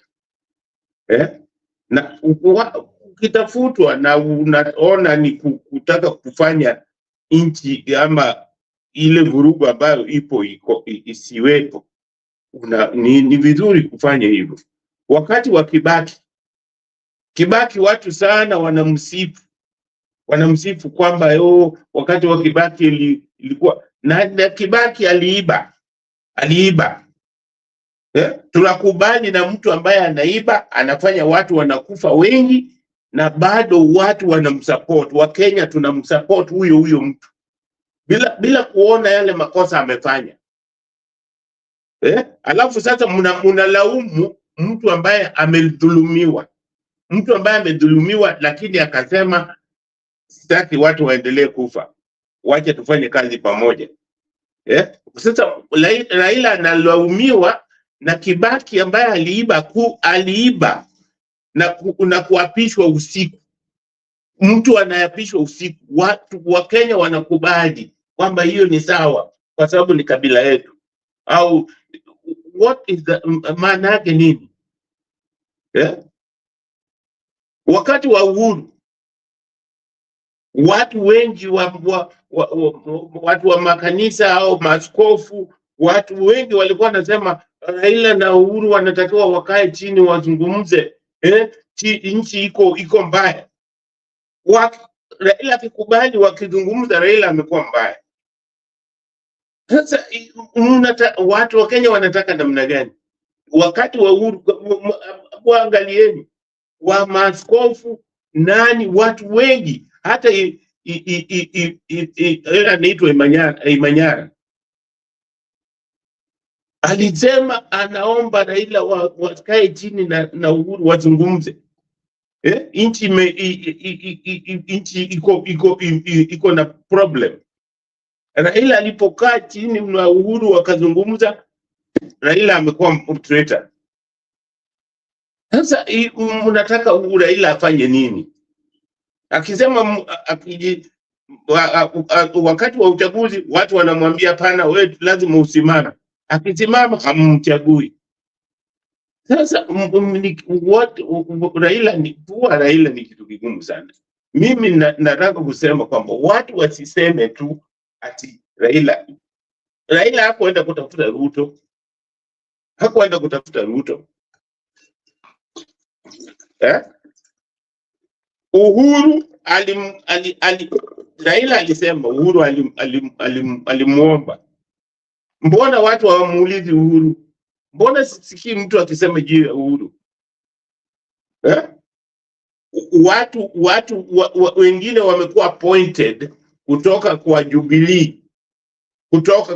Wamekuwa appointed kwa hii chama kwa hii serikali. Mbona hao watu hawazungumziwi? Hawa watu watano tu wa kutoka ODM ndio watu wanazungumzia juu yao. Hiyo ni kuonyesha hiyo ni njia moja ambayo ni bias. Haifai namna hiyo. Hata wakati baada ya uchaguzi, baada ya kuchaguana ikawa Azimio ndio wana wabunge wengi. Sasa ukitaka kujua Wakenya ni wanafiki, ninyi mko wengi na wabunge wote. Unajua mimi naona watu sisi kama Wakenya hatujui sheria, hatujui hata bunge inafanya kazi namna gani, hatujui. Hata hao wabunge hawajui. Kwa sababu wabunge wote, mtu yeyote mbunge, hata sisi wote ambao sisi wote ni tuko chini ya serikali moja, sio serikali mbili. Uchaguzi ikiisha mnakuwa chini ya serikali moja, president mmoja. So hakuna vile utasema mimi sikuchagua au nini, kwa sababu wote tunatoa kodi. So hawa wabunge wanafikiria kwamba akitoka kwa chama chake, upande wa chama chake, aende upande wa ile chama ya president, ndiye atapata maendeleo. Hiyo ni kutojua kazi ile ameenda kufanya pale. Kwa sababu hawa wabunge ambao walikuwa kwa Azimio wa vyama vingine walitoroka mara moja na kujiunga upande ule mwingine. Sasa hiyo ni Raila. Tena nataka kumjulisha kwamba Raila sio mpinzani. Raila sio kiongozi wa upinzani. Ukisha shindwa, wewe ni mtu tu. Wewe ni Mkenya tu kama mtu Mkenya mwingine. Tulikuwa tunataka constitution ambayo ilikuwa ambayo ilikuwa imefanywa ile ya Bomas, ilikuwa na opposition leader ambaye mnaweza kumwambia haya bwana, hii opposition leader alikuweko. Hii ambayo tuko nayo saa hii ya Amerika, hakuna opposition leader, hakuna. Kuna tu yule minority na majority, na wote wanatakiwa wafanye kazi kazi moja tu ya kuchunguza kwamba serikali inafanya kazi vizuri. Lakini mimi ninawaambia vitu vya kukopi, vitu ambavyo una kopi ya mtu akitunga wimbo, hata ukiimba namna gani vizuri huwezi kuimba. So hizi vitu tunakopi vitu ambavyo hatujui kuvitumia kabisa, kwa sababu naona hii constitution hatujui kuitumia, hatujui hata kidogo. Hata sisi wananchi hatujui hiyo constitution iko namna gani, lakini sisi wepesi sana kumlaumu mtu mmoja anaitwa Raila. Akiposema tunalalamika, akisema tunalalamika, asiposema kitu tunalalamika. Mnataka Raila afanye nini? Mimi kwa maoni yangu, mimi labda siungi, lakini kitu mimi nasema tusiwe saa zote tunalaumu Raila. Kama mtu ana uwezo wa kufanya kitu, tufanye tu hiyo kitu. Maana si Raila peke yake ndio kama sisi tunaona uchungu wa nchi yetu, mtu yoyote ambaye anaona uchungu wa nchi yetu kwamba inaenda vibaya, amka na uende ufanye, sio kumlaumu Raila wakati anafanya yake. Kwa sababu wakati anafanya, Raila amefanya mambo mengi, alikuwa amefungwa. Hata sikumuona siku moja akija akilaumu watu kwamba ninyi mlinifanya nikafungwa. Hasemi. So sisi kwa nini tunalalamika? Kwa nini watu wanalalamika? Kama wewe unasikia Raila alipofungwa hakulalamikia mtu yoyote, mpaka leo hajalalamikia mtu yoyote. So wewe kama mtu yoyote ambaye anaona uchungu kwamba nchi yetu inaenda vibaya, amka, simama, face hiyo vita, badala ya kulaumu mtu mwingine kusema huyu amefanya hivi. Hapana. Kwa sababu hata kama ni demonstration, hakuna mtu anakataza mtu kufanya demonstration sahihi. Raila hajakataza mtu yoyote kufanya demonstration. Watu wafanye tu demonstration. lakini watu wetu sisi wa Kenya hatujui kitu gani tunataka. Asante sana. Asante Jakindube kwa mchango wako huo. Nitamsikiza Mama Selina. Mama Selina anasema nimekuwa dictator. Batia Lala yangu, mimi nimetosheka. So Lala, you have you can take it from there.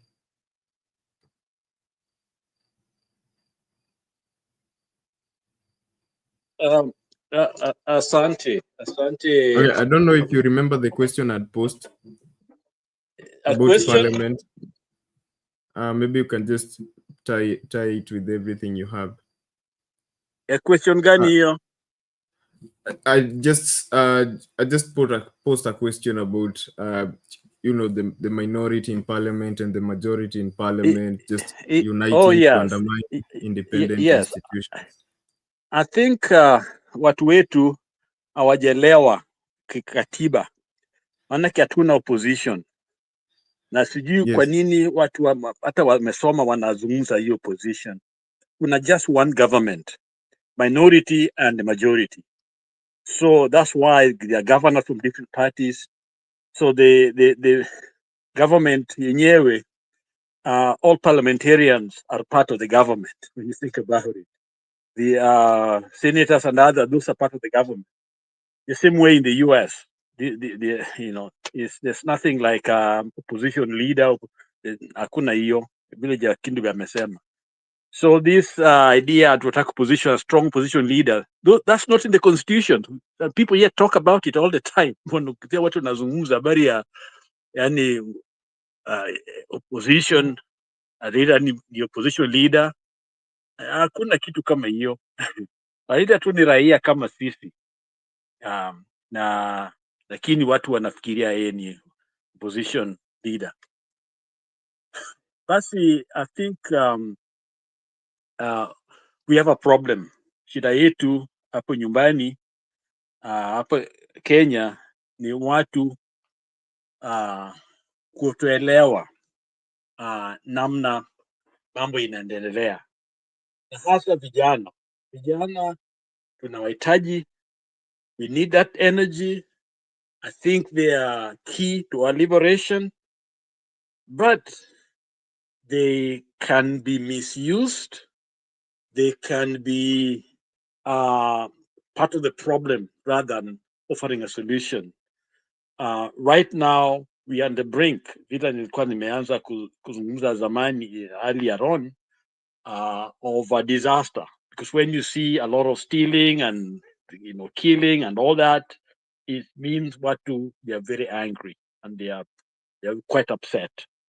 And the danger is that a lot of the young people, Gen Zs, they are savvy with internet. They are able to do a lot of things. Just one person can appear as if there are 100 of them based on what they do on the internet. And so that can create a false hope, like Molo, making all these false can be not saying making, but can create this idea that this thing's going to happen when actually nobody's there to do anything. So let us put all those energies together, continue to do what we know best, stand for truth, good governance, let all fight, but the government is one.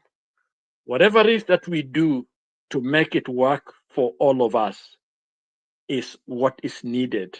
Whatever we need for the time being, it has to work for all of us.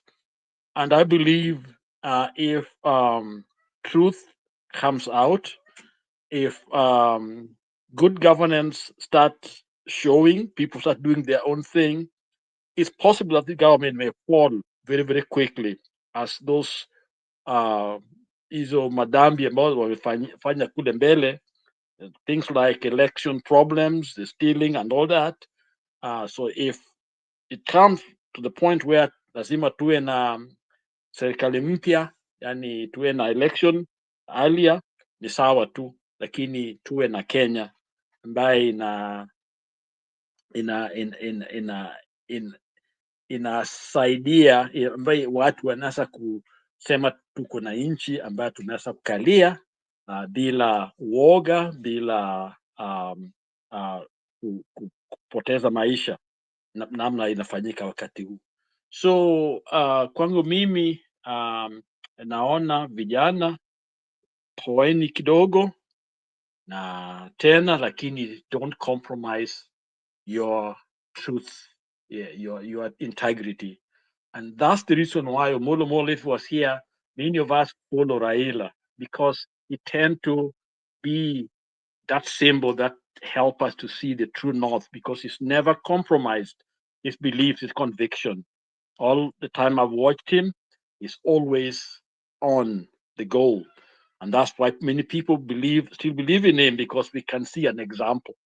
Young people coming in, we want that energy, we want that innocence, but let it be mixed with seasoned leaders like Baba. And I think that way we can have young leadership and old leadership working together. Good leaders don't have to be old, or they can also be young. So, but let's all be able to, let's do this work together, and let us be good students of these people that claim to be leaders. Let us give the right people honor, and the right people the leadership that they deserve. That way we will do better. And to my friend Omolo Molo, the young man, when I hear him talk about against Mandela's, talk about against Baba's, then I think he's misguided. I think you can disagree with somebody, but the core value of that person, to call them whatever name used against this man that we look up to, is really, really sad. Otherwise, thank you. Back to you, Douglas. Thank you. Okay, thank you, Lala, for that submission. I've gotten you loud and clear. So, Furaba, you get the right here, the final remark. Okay, so I feel like my question has not been expressed very as comprehensively as I wanted, but since you raised the issue of parliament and opposition, yes, hopefully parliament, you will provide. Yeah, that's what I'm saying, that parliament does not work the way it's supposed to work, because even them, they keep wanting us to also sell to us the same narrative of the opposition and the government. So somebody goes there and they do Ruto's bidding, yet they're supposed to do what the electorate sent them to do. And as the electorate, we are the ones who are now supposed to check parliament. You see, there are these levels.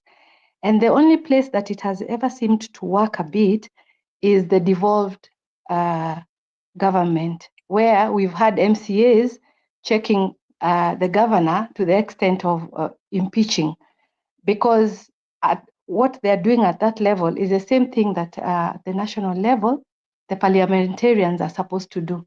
They're supposed to check the executive, and if something is not right, they should rally together to make sure they can correct the mischief or the non-performance or whatever it is that the executive is doing wrong. Because, you know, we have to agree as young, especially as young people, that we are not going, if you're not going to buy into the old narratives, as you say, there was a time when, you know, the level of governments were not clear, but government has three arms.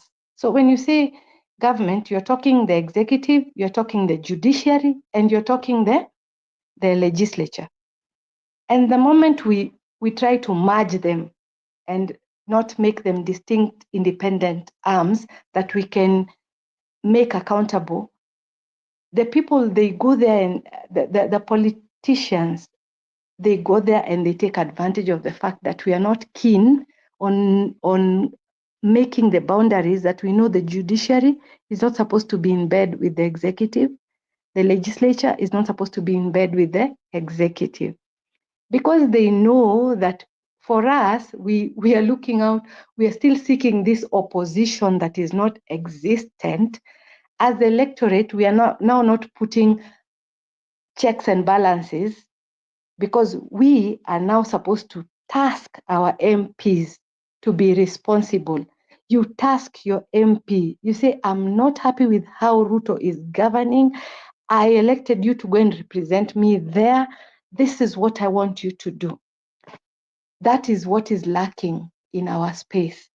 So we continue now to try and put accountability where it shouldn't be. So that responsibility doesn't lie with some opposition in quotes, which does not exist. It lies with the people that we have elected. If we understand that, then we are all taking responsibility now. Parliament has failed, executive has failed, we have failed. If we all check and place the balances the way they are supposed to be, those people will be alert, knowing that the electorate are not going to just shout Ruto directly. They'll go through the authority that they've devolved to us. We've handed them the authority so that they go there and also deal with. When they fail, then we lump them together and we take them out as a whole. But if we try to lay blame here and leave others out, it doesn't work. And I would just leave with an analogy that if I have a note, a new 1,000 Kenya shilling note, it's something that I've had elsewhere. And if I give it to you, the value is 1,000. If I dip it in water and I crunch it, the value is still 1,000. If I rub it on the ground and I put mud on it, the value of that crunchy old note is still 1,000. If I tear it into pieces, so long as all the pieces are still there, if I take it to the bank, the value will still be 1,000 Kenya shillings. So it will not matter how much we rubbish people who have come before us. If their value was 1,000 Kenya shillings, it will remain 1,000 Kenya shillings. You can rubbish them enough, you can do whatever you want. What we need to do is be the change that we desire. Those are, there are statements that we keep on saying, but we can achieve it. The only way we can achieve it is can we remove our focus from blame? Can we remove our focus from blaming? Oh, you've done us wrong. He has done wrong. He has done wrong. For argument's sake, let's say it is a fact that he has done wrong. Why are we stuck there? Why are we stuck there? In his youth, when he was your age, he was taking on an octogenarian. Ruto, by Moi standards, it is child's play. You couldn't mention the name Moi comfortably anywhere, not even in your house, because you are afraid tomorrow they will come for you. We lived through that era, some of us. We know what was happening when we were in university. It is not even comparable. Rather than sit and lay blame on somebody, he was out there. He was taken as an individual. He was shimo latewa wapi. So this person you are saying, when it was his time, like yours, he made use of it. And even if you can't see it now, those who were there at that time, we saw it, we felt it, we know what it meant. And if anybody wants to be counted, go out there and do the same. Don't blame the person who has been there, done this, done that. You are here now. If he had concentrated on blaming, I don't think he would be who he is right now. But he went out there and said, okay, I'm going to fight from outside. I can't make it. I'm going to fight from within. I'm going to fight from without. I'm going to take a different approach. So I think that is where we need to go. Make the changes that we need so that in 2027, if we are going to take it through the ballot, then the vote has to count. If it is not going to count, we are wasting our time. Okay, thank you for Abad and Lala, Jakindube, Generali, Selina, Bernard who was here before, Molo Molo, everybody was here before. Before I close, I'm going to take a few comments. Hassan Costa in the comment section saying, Jakindube hakuna tofauti ya Raila na wezi wengine, wote ni chanda na pete. Okay. Different comment on a topic we had earlier. Kwani hii kesi ya Yondo sister Mandago haijawahi isha. Okay, we have Calvin Kireta who says, you can't live in history, man. That's why you don't go forward. Okay. Jim Mombati says, parliament is gone. I think I'd put that comment up earlier. The power party positions have on MPs, especially now that some members questioning the government are removed from committees, even Azimio. Calvin Skireta again says, Kenya, nothing has changed. That's why the pond has to be drained.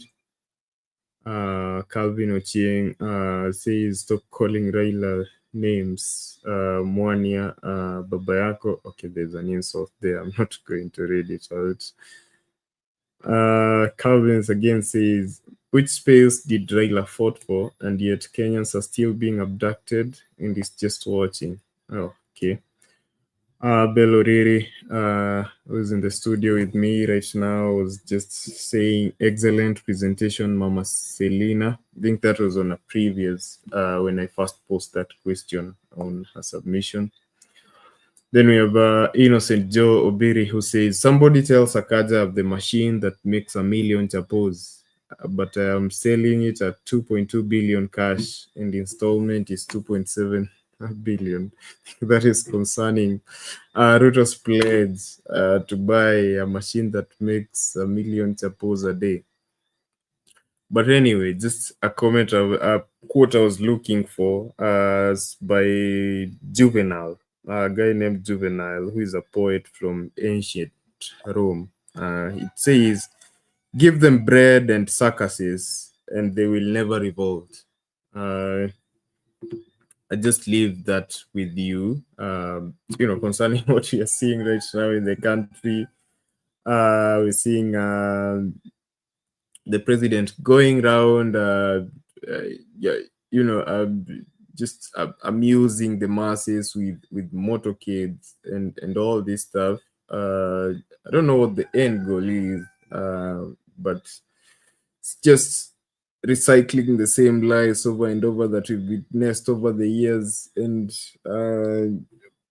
promising you that with this and that, we're going to give you food and whatnot. Just want to remind you that these are tactics that have been used for ages, since the days of the Roman Empire, over the years, throughout the medieval times, throughout colonial times, throughout history. So these tactics are not new, and they're just political strategies to keep you in perpetual poverty, and they are just praising them, those politicians, while they continue to hold strong that oppressive system that has kept us in the position that we are as Kenyans. And just to remind you that you only have yourself. Right now we are seeing realignments, and they're just going to change and change. We don't know a year from now in the election, we're getting towards the election, what political formations will be there. A year ago, me and you wouldn't, if I say that Raila and Ruto are going to end up together, you probably would have fought me, right? So we don't know what might happen a year from now. So I'm just encouraging you to focus on issues that affect us as Kenyans. Let's forget this politics of personalities and whatnot. Let's not allow them to polarize us against each other when they come with certain issues. And a question I want to leave with you in your minds is democracy a destination, or is it a journey? No. With that, I come to my conclusion. I'm not taking any more. I think I've closed. With that, I've come to the end of my show tonight. Earlier we had Shadizo and everybody who's been here. Thank you. In the comment section, silent viewers, you all matter to me, to us.